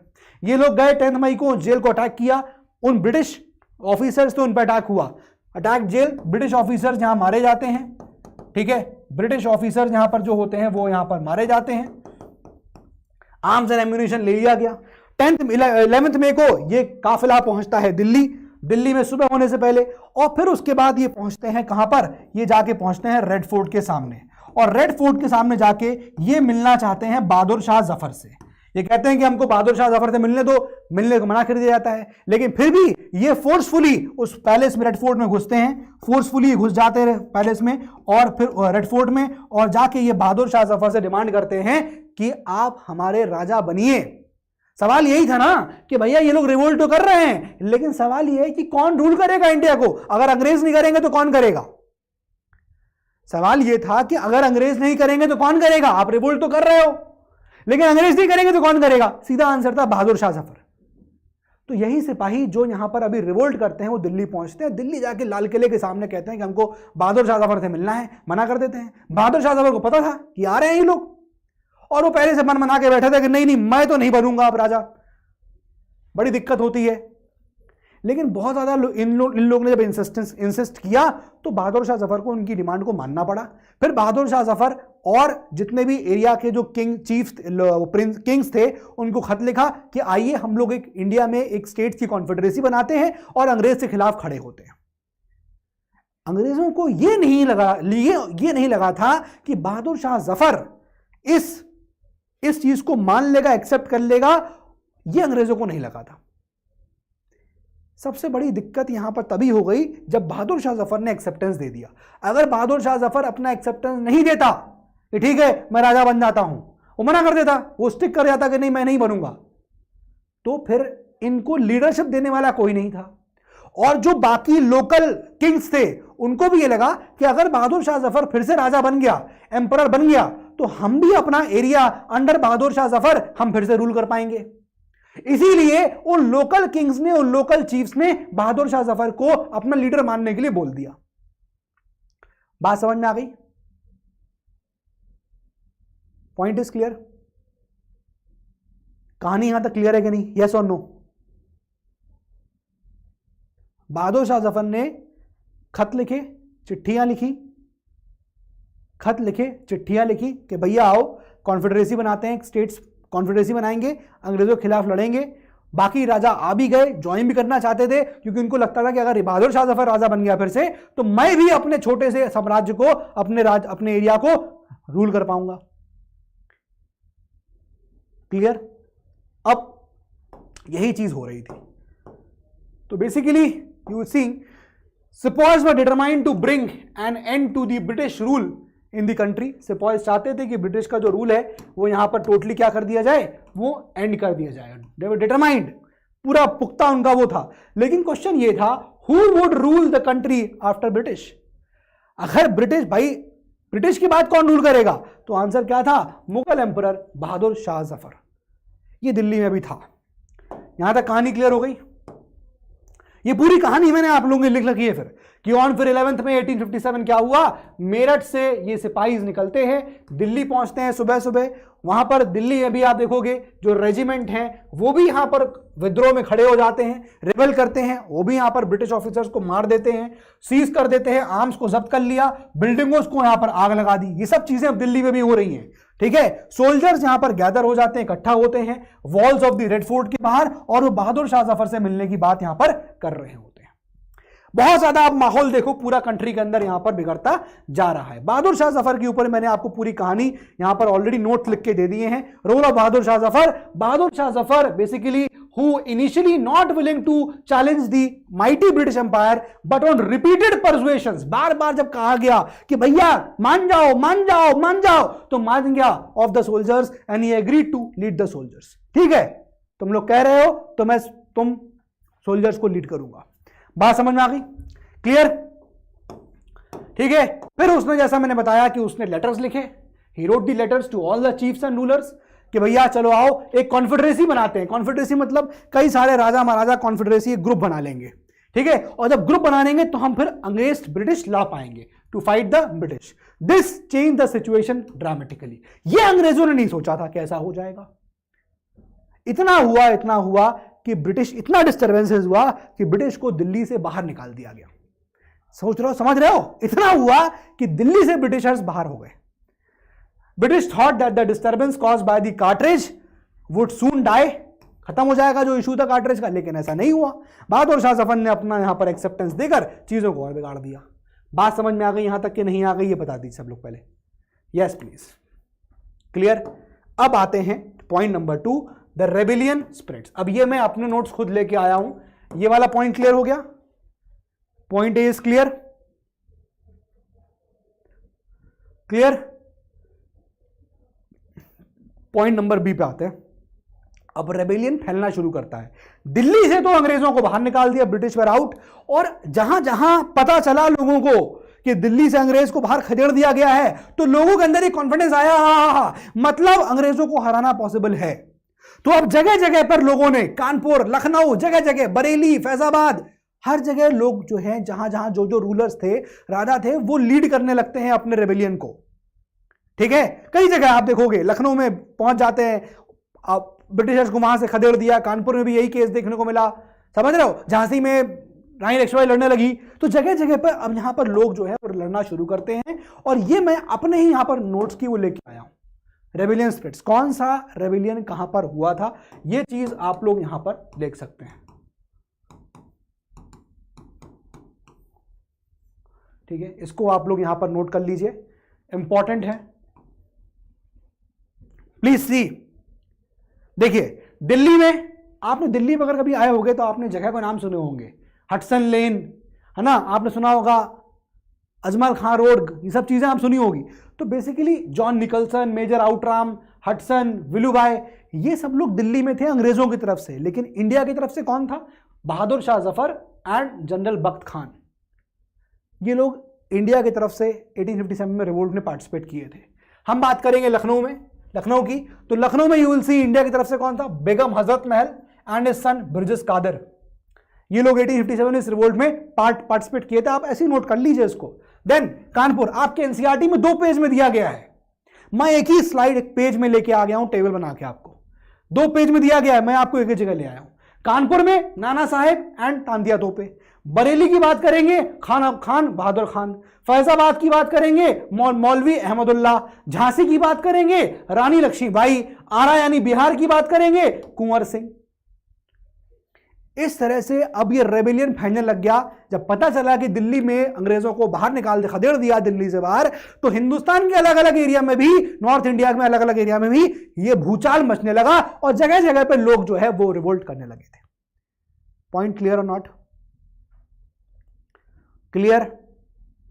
इस तरह से रेबेलियन फैलना शुरू किया, इस तरह की चीजें यहां। और साथ में not only this, Mandla region में भी आप बात करेंगे, मंडला रीजन में तो यहां देखिए रानी अवंतीबाई लोधी, रानी अवंतीबाई लोधी कहां की? Of Ramgarh, led an army of 4000 against the British who took over her states administration. तो मंडला रीजन एमपी के, यहां पर रानी अवंतीबाई लोधी लड़ रही थी।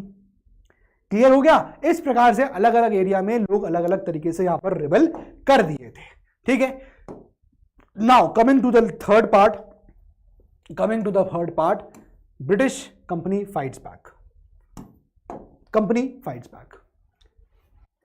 चलिए, यस प्लीज, चलिए इसको हम लोग पढ़ बाद में लेंगे, पहले हम लोग इस पे यहां पर नोट्स बना लेते हैं ताकि आप लोगों को यहां पर एकदम क्रिस्टल क्लियर हो जाए। Please give the heading company fights back. Third point पे आ गए हम लोग। यस प्लीज, यहां तक क्लियर है कि नहीं? ये वाला पॉइंट यहां पर आ गया हम लोगों का। We are on this point, third point, company fights back. ठीक है, चलिए आइए कंपनी फाइट्स बैक पे देखते हैं क्या सिनारियो है। 3 इंपॉर्टेंट पॉइंट्स, दैट्स इट। चलिए बना लीजिए। यस प्लीज, फर्स्ट पॉइंट, अब कंपनी ने कैसे फाइट बैक किया? ये रेबेल तो पूरे इंडिया में फैल रहा था, लेकिन कंपनी ने किस प्रकार से इस रेबेलियन को दबाया, ये बहुत इंपॉर्टेंट चीज है। एक आपको लिए मैं एक होमवर्क दे रहा हूं, एक लाइन है, किसने बोली है बताना है आपको, और इसका ये ऐसे क्यों बोली गई। एक लाइन बोली गई थी कि 1857 के लिए, it was neither the first war nor the war of independence, still it is called the first war of independence. Why? ये सवाल आप लोगों के लिए छोड़ के जा रहा हूं कि it was neither the first war, भाई हम लोग 1857 में क्या बोलते हैं? First war of independence. क्यों बोलते हो भाई? It was neither the first war, ऐसा तो है नहीं, पहली लड़ाई थी, इससे पहले भी battle of Plassey, battle of Buxar, Anglo Maratha, Anglo Mysore, पता नहीं कितनी हो चुकी थी। It was neither the first war nor the war of independence, ना ही ये वॉर ऑफ इंडिपेंडेंस थी, क्योंकि हमको इससे आजादी भी नहीं मिली, हमको 1857 के 90 साल के बाद आजादी मिलती है। Then why it is called the first war of independence? इसका आंसर मुझे कमेंट बॉक्स में दीजिएगा, मैं आपको नेक्स्ट लेक्चर में बताऊंगा। Company fights back. अब कंपनी ने इस रेबेलियन को दबाने के लिए क्या किया? पहला इंपॉर्टेंट चीज, फर्स्ट इंपॉर्टेंट पॉइंट लिखिएगा, एनफोर्समेंट्स, रीइंफोर्समेंट्स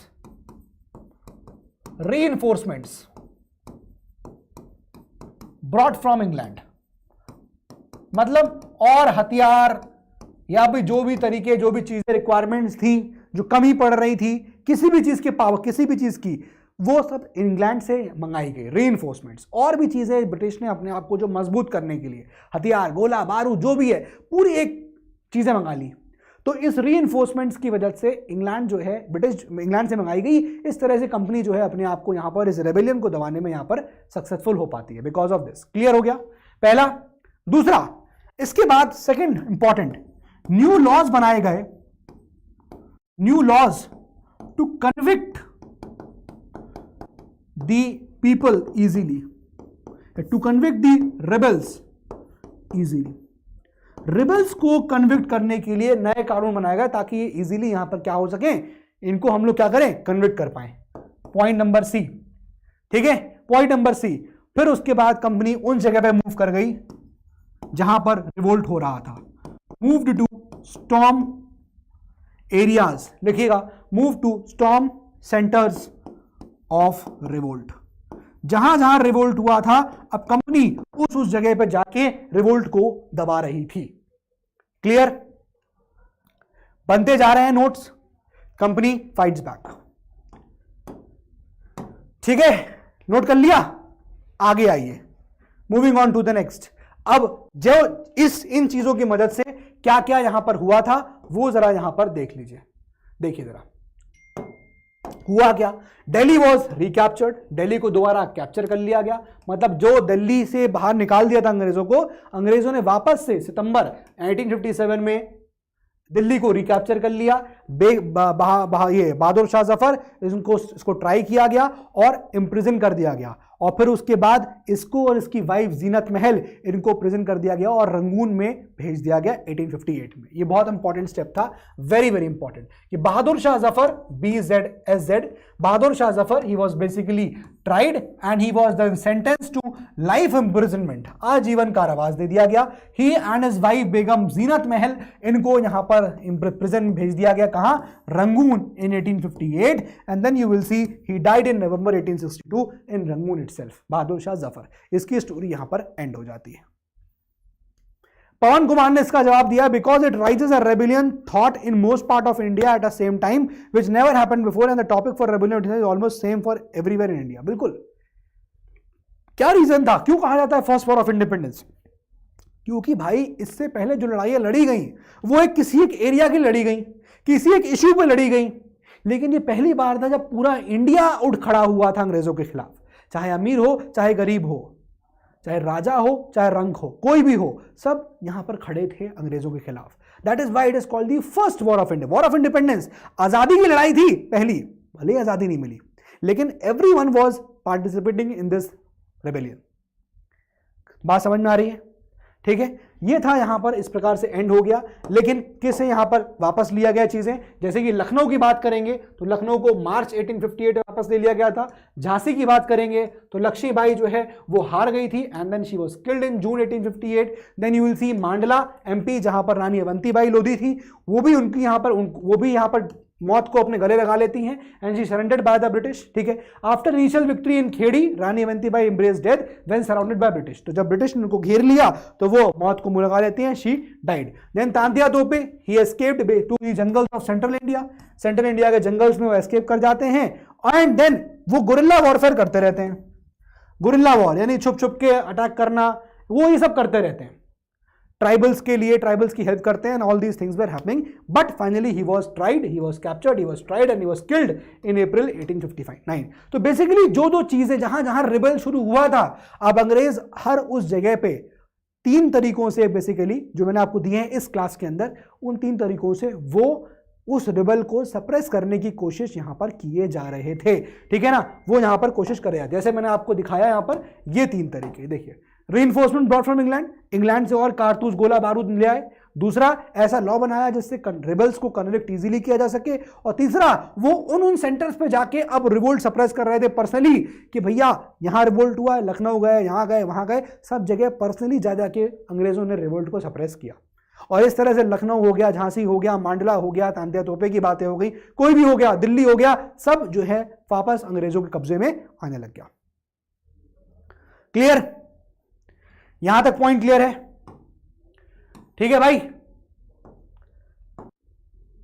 अब होता क्या है, जब आप इतना गुंडागर्दी कर देते हैं तो आप लोगों की नजरों में बदनाम हो जाते हैं। और अंग्रेज ब्रिटिशर्स बदनाम हो रहे थे, अंग्रेज ब्रिटिशर्स जो है बदनाम हो रहे थे, या मन चाहे तरीके से रूल कर रहे हैं, बहुत एक्सप्लॉइटेटिव नेचर है इनका, सप्रेस कर रहे हैं, ऑप्रेस कर रहे हैं लोगों को। तो अब अंग्रेज ने क्या किया, वो अपनी लॉयल्टी को वापस जीतने की कोशिश करने लगे। तो उन्होंने थोड़ी सी क्या किया, एल्योरिंग पॉलिसी लेके आए। उन्होंने लैंडलॉर्ड्स के लिए बहुत सारे रिवॉर्ड्स को अनाउंस किया, कहा कि अगर आप हमारे लॉयल रहेंगे तो जमीन आपके पास रहेगी। तो लैंडलॉर्ड्स को लगा यार बढ़िया है, ऐसा है क्या, तो उन्होंने कहा बढ़िया है। Announce rewards for loyal landlords, तो जो लैंडलॉर्ड्स लॉयल रहेंगे उनको, उनसे प्रॉपर्टी उनकी नहीं ली जाएगी, उनको अलाउ किया जाएगा to enjoy the traditional rights over their lands. तो ये अल्योर किया गया ना, दिस वाज द अल्योरिंग। और साथ में ये क्लियर किया गया कि जो भी लैंडलॉर्ड्स हमारे खिलाफ रिबेल कर देंगे, लैंडलॉर्ड्स हु विल रिबेल, ठीक है, would remain, they also made it clear that landlords who had rebelled, जिन्होंने अभी तक रिबेल किया है वो सेफ होंगे, वो सेफ होंगे और उनके राइट्स लैंड पे एकदम बने रहेंगे, would not be denied only when, कब, जो लोग हमारे खिलाफ रिबेल कर चुके हैं उनके भी राइट्स बने रहेंगे, उनसे भी राइट्स नहीं छीने जाएंगे, कब, अगर दो शर्तें यहां पर पूरी की जाएंगी। पहला क्या है, first they submitted themselves to the British, अगर वो ब्रिटिश की अधीनता को मान लेते हैं, और दूसरा अगर वो उन्होंने इस रिबेल के अंदर किसी भी व्हाइट लोगों को, अंग्रेजों को नहीं मारा होगा तो उनकी हम जमीन नहीं लेंगे। तो अंग्रेजों ने अपने इज्जत को बनाने के लिए उन्होंने पीपल की, लोगों की लॉयल्टी को वापस रीगेन करना शुरू किया।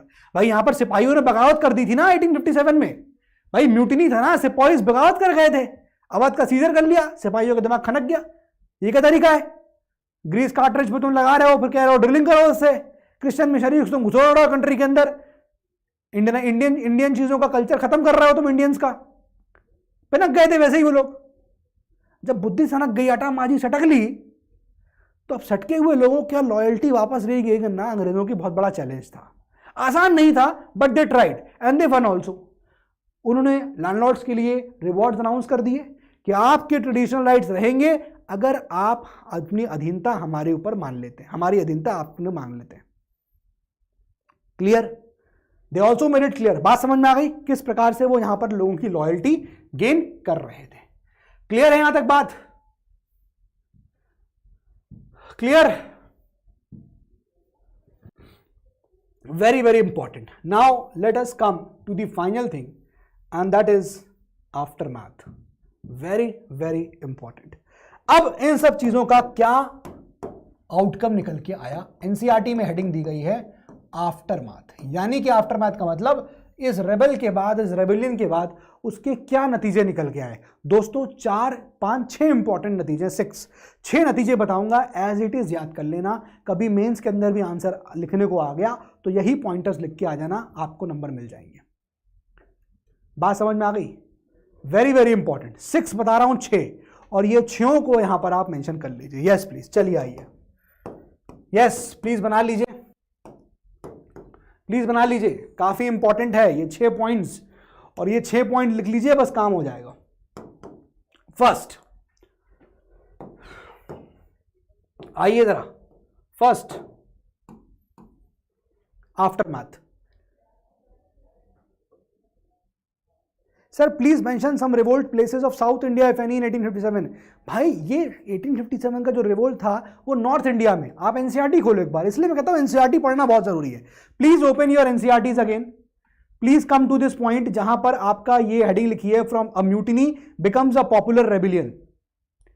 जहां हेडिंग लिखी है ना, a mutiny becomes a popular rebellion, उस हेडिंग पे आइए एक बार ना, please come to that heading. मैं जानबूझ के बोल रहा हूं, ये क्वेश्चन आया पवन तुम्हारा, इसलिए मैं तुम्हें वापस आना पड़ा। जरा देखो इसको यहां पर क्या लिखा हुआ है, please read the first line.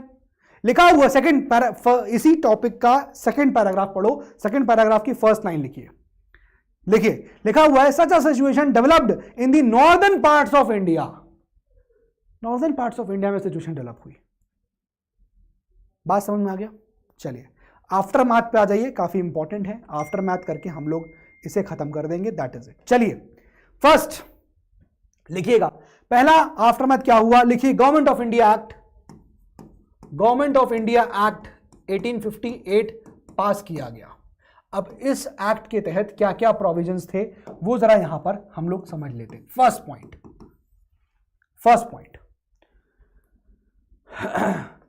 Point very important, 4 points आपको इसमें याद रखने हैं। पहला पॉइंट, जो भी टेरिटरी है अभी तक और जो भी यहां पर पावर थी किसके पास, ईस्ट इंडिया कंपनी के पास, वो ट्रांसफर हो जाएगी किसको, ब्रिटिश क्राउन को। ये कहता है पहला पॉइंट आपका गवर्नमेंट ऑफ इंडिया एक्ट 1858 का। 1857 रिबेलियन हुआ, रिवोल्ट हुआ, और उसके बाद गवर्नमेंट ऑफ इंडिया एक्ट पास किया गया 1858 में। जब चीजें वापस ले ली गई, 1858 में वापस ले ली गई, सब वापस हो गई, चीजें कंट्रोल में आ गई, तो 1858 में गवर्नमेंट ऑफ इंडिया एक्ट आया। और एक्ट का पहला प्रोविजन ये कहता है कि जो भी टेरिटरी थी और जो भी पावर थी अभी तक ईस्ट इंडिया कंपनी के पास, वो चली जाएगी ब्रिटिश क्राउन की, ब्रिटिश कैबिनेट के पास। नोट करिएगा, ब्रिटिश क्राउन के पास, ठीक है ना। दूसरा पॉइंट जो यहां पर, सेकंड पॉइंट, ब्रिटिश कैबिनेट से एक व्यक्ति जो है, ब्रिटिश कैबिनेट से एक व्यक्ति जो है वो इंडिया में अपॉइंट किया जाएगा, जिसको हम लोग बोलेंगे secretary of state, secretary of state. Third point, इस सेक्रेटरी ऑफ स्टेट को असिस्ट करेगा कौन, ये जो सेक्रेटरी ऑफ स्टेट है, ये जो आदमी आया ब्रिटिश कैबिनेट से इंडिया में जो बैठा हुआ है, इसको असिस्ट करेगा कौन, Indian council, Indian council. And point number 4 कि भैया जो अभी तक हम लोग गवर्नर जनरल ऑफ इंडिया बोलते थे जिसको, अब वो डेजिग्नेशन बदल के क्या हो जाएगी, वाइस रॉय। क्लियर, ये 4 इंपॉर्टेंट पॉइंट है, इसको नोट करिए।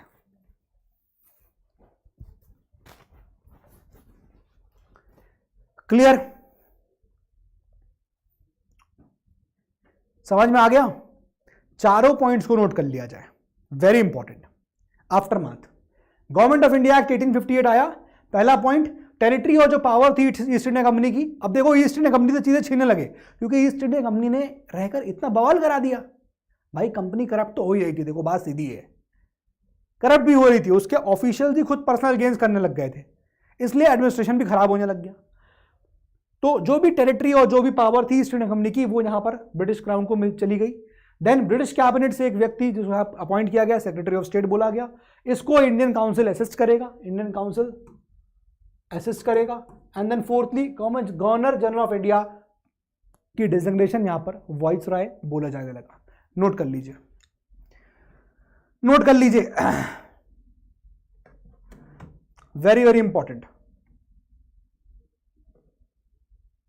चलिए number 2, second point, point number B, changes regarding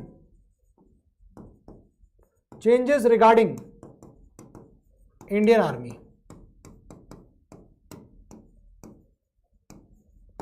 अब आर्मी या फिर हम कह सकते हैं इंडियन रूलर्स, इनके खिलाफ, not army, rulers, in fact army का इसके बाद आएगा, आर्मी का इसके बाद आएगा, रूलर्स लिखिए पहले। अब रूलर्स के अगेंस्ट यहां पर क्या क्या चेंजेस यहां पर करने लगे, पॉइंट नंबर 2 ये समझ लीजिए। नंबर 1, फर्स्ट पॉइंट, हम कोई भी अब फर्दर एनेक्सेशन नहीं करेंगे आपकी टेरिटरीज का, जो भी इंडियन रूलर्स है उनकी कोई भी टेरिटरीज को फर्दर एनेक्स नहीं किया जाएगा। Number 1, no further annexation, no further annexation of land, no further annexation किसका, टेरिटरीज का, ये यहां पर बोला गया, नोट कर लीजिएगा, वेरी इंपॉर्टेंट। सेकेंड पॉइंट, सिर्फ 3 पॉइंट है जो आपको याद करना है यहां पर। सेकेंड पॉइंट, ये अलाउ कर दिया गया कि आप अपनी किंगडम्स को, अपने एयर्स को ट्रांसफर कर सकते हैं, allowing passing of kingdoms, passing of kingdoms किसको, एयर्स को, ये अलाउ कर दिया गया कि आप किंगडम्स, एयर्स को अपने किंगडम यहां पर पास ऑन कर सकते हैं, ठीक है ना। एंड नंबर 3, प्लीज नोट, आपको ब्रिटिश की पैरामाउंसी एक्सेप्ट करनी पड़ेगी, accept the British paramountcy, accept मतलब all this is allowed if you accept the British paramountcy. Paramountcy का मतलब क्या हो गया, अधीनता, आपको ब्रिटिश की पैरामाउंसी को मानना पड़ेगा। क्लियर है ये बात, point is clear, very important. इसके बाद point number C, changes in army, army में चेंजेस ये थे, आर्मी में चेंजेस ये थे कि जो यूरोपियंस थे, यूरोपियंस आर्मी में उनको एम्प्लॉय करना बढ़ा दिया, और चूंकि इंडियंस ने वो म्यूटिनी कर दी थी, तो और इंडियंस को यहां पर क्या कर दिया गया, आर्मी से कम कर दिया गया। फर्स्ट पॉइंट नोट कर लिया जाए, नोट किया जाए, ठीक है ना, ठीक है। और गोरखाज, सिख्स, पठान्स, इन सब का ज्यादा रिक्रूटमेंट होने लगा आर्मी के अंदर, पहला पॉइंट। दूसरा, गुरखाज, सिख, आप देखते हो ना, सिख रेजिमेंट ये सब, और पठान्स, इन सब का क्या हुआ, जो रिक्रूटमेंट है अब वो ज्यादा होने लगा, इन सब का रिक्रूटमेंट क्या हो गया, ज्यादा होने लगा। Point number C, yes. Point number D पे आ जाइए, पॉइंट नंबर डी पे आ जाइए, आ जाइए पॉइंट नंबर डी। 6 बताने हैं, चौथे पे आ गए हैं। विश्वास प्रजापति, नोट करते जाओ बेटा। ब्रिटिश जो है वो मुस्लिम्स को ये मानते थे कि ये जो रेबेलियन है वो उन्हीं की वजह से हुआ है, उनको बहुत बड़ा यहां पर ये रीजन मानते थे, तो इसलिए मुस्लिम्स को एक बहुत ही नेगेटिव एंगल से देखा जाता था, ठीक है ना। इस वजह से यहां पर पॉइंट नंबर डी देखिए क्या आ रहा है कि भाई जो ब्रिटिशर्स थे, ब्रिटिशर्स वो मुस्लिम्स को यहां पर क्या मान रहे हैं, ब्रिटिशर्स मुस्लिम्स को क्या मान रहे हैं कि भैया इनकी वजह से यहां पर रेबेल हुआ है, इसलिए यहां पर इनको एक गलत एंगल से, मतलब एक नेगेटिव एंगल से देखा जाता था। इसके बाद अंग्रेजों ने कहा कि भैया हम आपके अब कल्चर में दखल नहीं देंगे। ब्रिटिश ने क्या कहा कि हम आपके कल्चर को रिस्पेक्ट करेंगे। ब्रिटिश सेड क्या, culture will be respected, culture की रिस्पेक्ट करी जाएगी। और साथ में ई के बाद एफ पॉइंट देखिएगा, यह कहा गया कि जो जमींदार हैं उनकी राइट्स को यहां पर एक्नॉलेज किया गया कि हाँ भैया उनका भी यहां पर जमीन में राइट्स है, और उसके लिए कुछ सिक्योरिटी यहां पर दी गई। क्लियर है। ये 6 पॉइंट्स बहुत इंपॉर्टेंट हैं, कभी मेंस के अंदर भी आ जाए तो ये आप 6 पॉइंट्स को इजीली लिख सकते हैं। इसका चाहे तो आप स्क्रीनशॉट ले लीजिए।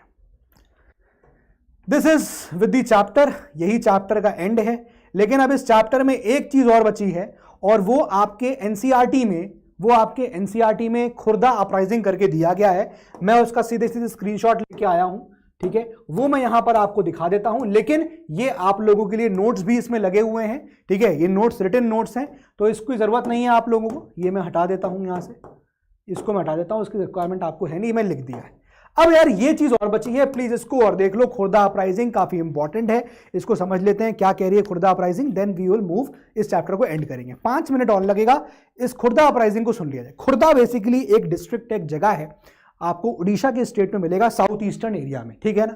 अब ये जो एरिया है यहाँ पर, ये बड़ा ही प्रॉस्परस एरिया था। अगर आप देखिए तो यहाँ पर 1857 से पहले की बात करें, एक much before the event of 1857, मतलब हमने तो पूरे चैप्टर में 1857 का रिवोल्ट पढ़ा, लेकिन इसी प्रकार का एक इवेंट, एक अपराइजिंग और पहले हो चुका है, खुर्दा में हो चुका था उड़ीसा के, और वो 1817। अब देखो जरा, 1817 में भी हुआ था, फिर भी हम 1857 की वॉर को फर्स्ट वॉर ऑफ इंडिपेंडेंस कह रहे हैं। क्यों? क्योंकि 1817 में जो हुआ वो तो सिर्फ उड़ीसा तक सीमित रह गया था। बात समझ में आ रही है? तो उड़ीसा में क्या हुआ वो देखते हैं। एक खुर्दा जगह है, 1817 में यहां पर क्या हुआ, एक सिमिलर टाइप का आपको रिबेल देखने को मिलता है, उसको जरा यहां पर समझ लेते हैं। देखिए जरा, अब क्या है, खुर्दा बेसिकली जैसा मैंने कहा कि एक स्मॉल किंगडम है, ठीक है, और ये साउथ ईस्टर्न पार्ट में उड़ीसा के पड़ता है, काफी पॉपुलस है, काफी जनसंख्या यहां पर रहती है, वेल कल्टीवेटेड एरिया था, प्रॉस्पेरिटी बहुत ज्यादा थी, ठीक है, जिसमें 105 गढ़ थे, 60 बड़े बड़े लार्ज और 1109 स्मॉल विलेजेस, ये सब यहां पर थे। अब इस खुर्दा का राजा था जिसका नाम था राजा बिराकिशोर देव।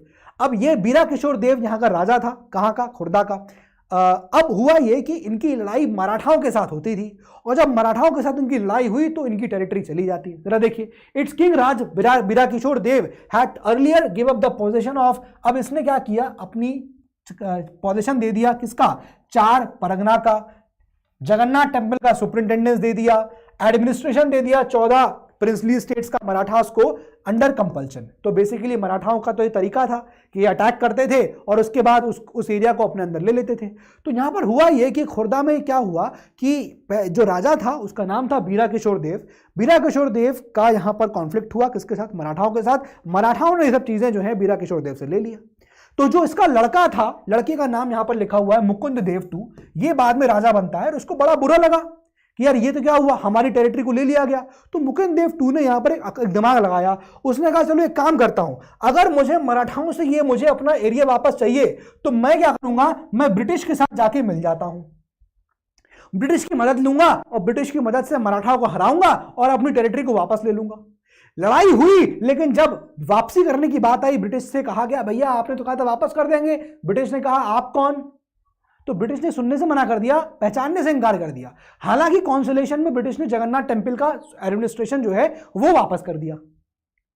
बात समझ में आ रही है? तो यही सब चीजें लिखी। His son and successor Mukund Dev two was greatly disturbed with the loss of the fortune, therefore sensing an opportunity with the Anglo Maratha. जब एंग्लो मराठा कॉन्फ्लिक्ट हो रहा था तो मुकुंद देव ने कहा कि एंग्लो मराठा कॉन्फ्लिक्ट में हम एंग्लो के साथ मिल जाते हैं, ठीक है। और इस वजह से उन्होंने क्या किया, नेगोशिएशंस में आ गए ब्रिटिश के साथ, ठीक है। लेकिन जब ये खत्म हो गया उड़ीसा का ऑक्यूपेशन, यानी कि उड़ीसा जब अंग्रेजों के कंट्रोल में आ गया तो अंग्रेजों ने पहचानने से इनकार कर दिया खुर्दा वालों को।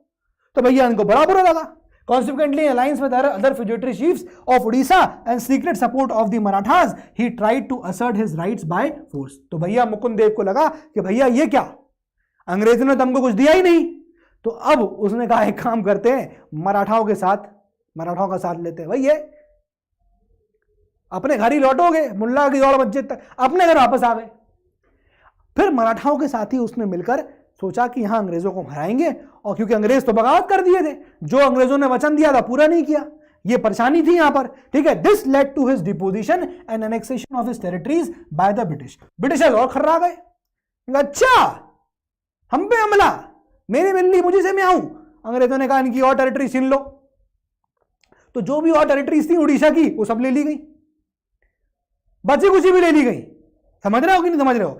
एज अ मैटर ऑफ कॉन्सुलेशन के नाम पे उन्होंने क्या किया, जो 1/10 था रेवेन्यू का वो दे दिया गया। Basically as a matter of consolation he was only given the rights of management of the Jagannath temple with a grant amounting to 1/10 of the revenue of his former estate. जितना भी फॉर्मर एस्टेट आपकी थी उसका 1/10 revenue आप रख लीजिएगा। ये चीज एज कॉन्सुलेशन दे दिया गया, जगन्नाथ टेम्पल का मैनेजमेंट आप कर लीजिए। And his residence was fixed at Puri, और कह दिया भैया आपका रेसिडेंस जो है ना पुरी में रहेगा, ये फिक्स हो गया, ठीक है ना। This unfair settlement an era of oppressive foreign rule in Odisha which paved the way for 1817 rebellion. ये जो एक सप्रेसिव तरीका था, ये जो एक अनफेयर सेटलमेंट था जो अंग्रेजों ने किया था यहां पर मराठाओं और खुर्दा के लोगों के साथ, वो एक 1870 का रिवोल्ट करने का यहां पर बड़ा रीजन बन जाता है। अब देखो आगे कैसे चीजें डेवलप होती हैं, प्लीज सी। देखो अब क्या हुआ, soon after taking over Khurda, जब खुर्दा को टेक ओवर किया अंग्रेजों ने, तब क्या हुआ, ब्रिटिश ने एक पॉलिसी फॉलो करी, इसको बोलते हैं resuming service tenures, service tenure को रेज्यूम करने के। अब इसमें इन्होंने क्या किया, भैया एक एक्स मिलिशिया मतलब मिलिट्री पर्सनल्स होते हैं, तो पैक्स थे, ये कम्युनिटी हो गई, ठीक है ना। तो it bitterly affected the lives of the PACS. तो जब अंग्रेजों ने ये रेज्यूमिंग दी सर्विस टेन्योर की पॉलिसी लेके आए तो पैक्स को बड़ा दिक्कत हुआ, एक्स मिलिट्री को, ठीक है। The severity of measure was compounded on account of an unreasonable increase in the demand of the revenue and also the oppressive ways of its collection. अंग्रेजों की ये आदत थी, देखो जहां भी अंग्रेज होंगे, जब भी वो टैक्स लगाएंगे तो वो टैक्स बहुत हाई होगा, और दूसरा उसको कलेक्ट करने की जो रेवेन्यू कलेक्शन का मेथड होगा वो बहुत ही सप्रेसिव होगा। ये हमेशा ध्यान रखना, हमेशा। और यहां पर ये हो रहा था, और पैक्स जो है इस चीज को बड़ा ही सफोकेटिंग फील कर रहे थे। बात समझ में आ रही है? सफोकेटिंग इस चीज को यहां पर फील कर रहे थे। क्लियर है कि नहीं क्लियर है? कॉन्सिक्वेंटली क्या हुआ कि 1805 से लेकर 1817 तक बहुत सारे लोगों ने इस खुर्दा नाम की जगह को छोड़ना शुरू कर दिया कि भैया यहां रहने से कोई फायदा ही नहीं है। फिर ब्रिटिश ने क्या किया, अब ब्रिटिश ने देखा कि अरे लोग छोड़ रहे हैं, तो ब्रिटिश की आदत है पहले सप्रेस करेगा, जब देखेगा रिवोल्ट हो रहा है, सप्रेस करने से काम नहीं चल रहा है, तो थोड़ी सी छूट दे देगा, तो लोगों को लगेगा चलो ठीक है इतनी छूट मिल गई, आगे और ले लेंगे। वही तरीका, पहले इतना दबा दिया, लोग कह रहे हैं अरे बहुत दर्द हो रहा है, तो ब्रिटिश क्या करेगा, इतना कर देगा, दबाएगा, फिर भी सप्रेशन हो रहा है, लेकिन इतनी की जगह इतना दबाने की जगह वो इतना छोड़ देगा। तो लोगों को लगा चलो थोड़ी सांस तो आ रही है। यहां पर यही हुआ, Britishers went for a series of short term settlements. फिर शॉर्ट टर्म सेटलमेंट्स लोगों के साथ, इन पैक्स के साथ होते चले गए, each time increasing the demands, हर बार कुछ ना कुछ डिमांड्स इंक्रीज हो रही थी, ठीक है। नो लीनियंसी, लेकिन अगर कोई कैलेमिटी आ गई, कुछ हो गया, उसके बाद भी किसी प्रकार का कोई लीनियंसी ब्रिटिशर्स नहीं रखते थे। भाई उनको तो चाहिए रेवेन्यू, चाहे सूखा पड़ जाए चाहे भूखा मर जाए, हमको चाहिए रेवेन्यू, सीधी बात है। ये बोल रैदर लैंड डिफॉल्टर्स, जो लैंड डिफॉल्ट कर गए उनकी जमीन को सोल्ड ऑफ कर दिया गया।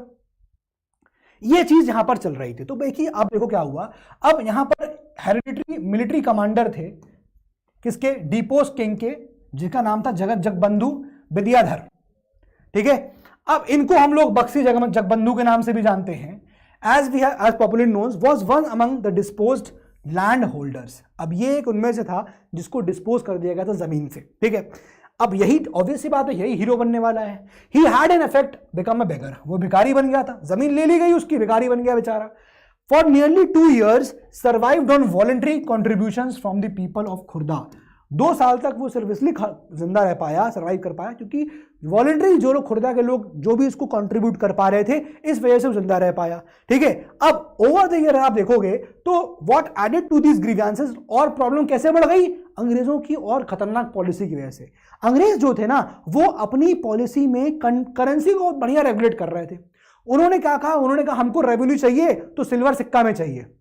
उन्होंने करेंसी बता दी कि ऐसा नहीं तुम दाल चावल लेके चले आए, नहीं, हमको चाहिए तो क्या चाहिए, देखो यहां लिखा हुआ है number A, the introduction of sikka silver currency in the region, हमको इसी में चीजें वापस चाहिए। दूसरा, the insistence of payment of revenue in the new currency, हमको इसी में करेंसी चाहिए, रेवेन्यू चाहिए। And unprecedented rise in the prices of food stuff and salt, हर चीज का दाम बढ़ा दिया, सॉल्ट का दाम बढ़ा दिया। अब सॉल्ट चीज ऐसी होती है दोस्त, सॉल्ट चीज ऐसी होती है, चाहे वो आदमी अमीर हो चाहे वो आदमी गरीब हो, अमीर हो या गरीब हो, कोई भी आदमी हो, नमक उतना ही खाएगा। ऐसा तो है नहीं कि अमीर है तो 2 किलो नमक खा लेगा, गरीब आदमी है तो 100 ग्राम खाएगा, ऐसा तो है नहीं। नमक स्वाद अनुसार होता है, अकड़ अनुसार नहीं होता है, समझ में आ रहा है। नमक चीज ही ऐसी होती है। यही इसीलिए आप देखोगे कि सिविल डिसोबीडियंस मूवमेंट जब शुरुआत होता है, सॉल्ट मार्च गांधी जी की, इसी वजह से, ठीक है। गांधी जी को लगा ना कि भाई कुछ तो दिक्कत है, कोई कॉमन हमको सोर्स देखना पड़ेगा कि कब चाहे अमीर हो चाहे गरीब हो वो मूवमेंट में आ जाए।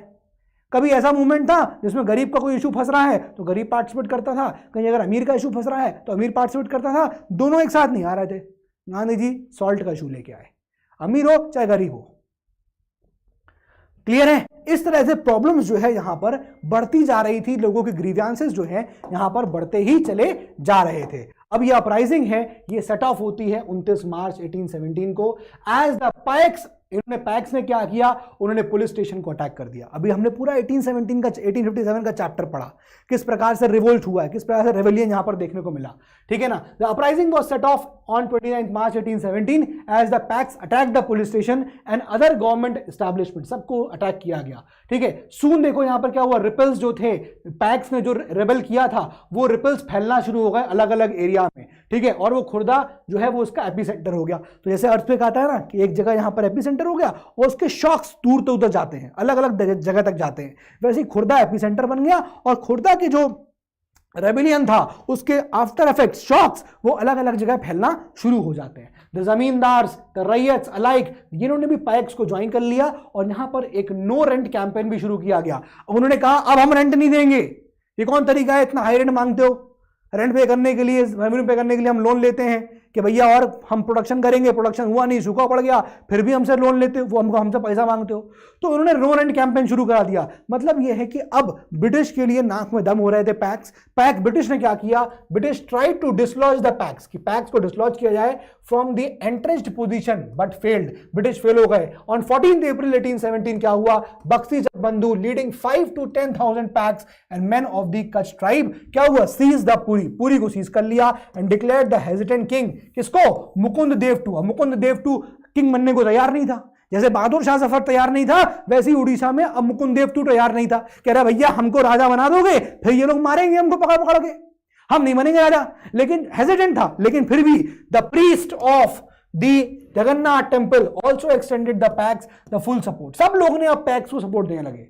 राजा मुकुंद देव 2 भी रेडी हो गया, जगन्नाथ टेंपल के प्रीस्ट भी सपोर्ट कर रहे हैं। Seeing this situation going out of hand, British ने क्या किया, मार्शल लॉ लगा दिया। ब्रिटिश अपनी औकात पे आ गए, कुछ समझ में नहीं आया तो मार्शल लॉ लगा दो। यही हुआ था जलियांवाला बाग, नहीं समझ में आ रहा, situation out of control, martial law. The king was quickly captured and sent to prison in Cuttack with his son, Bakshi with his close associate नाम क्या था, बक्सी के दोस्त का नाम क्लोज, कृष्णा चंद्र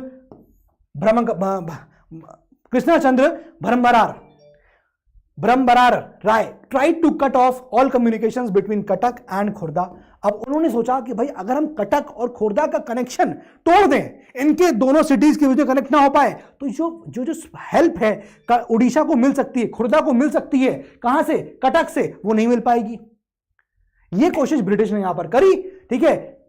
तो क्या हुआ, the British consequently British sent major general Martindale to clear off the area from the clutches of the Paiks while all the same time announcing rewards for the arrest of Bakshi Jagbandhu and his associates। उन्हें cut off कर दो। इन ensuing operations hundreds of packs were killed। अब finally भाई obvious सी बात है, rebellion हुआ तो उसको सप्रेस भी करेंगे, धीमे धीमे सब चीजें रेबल यहां वो होने लगी।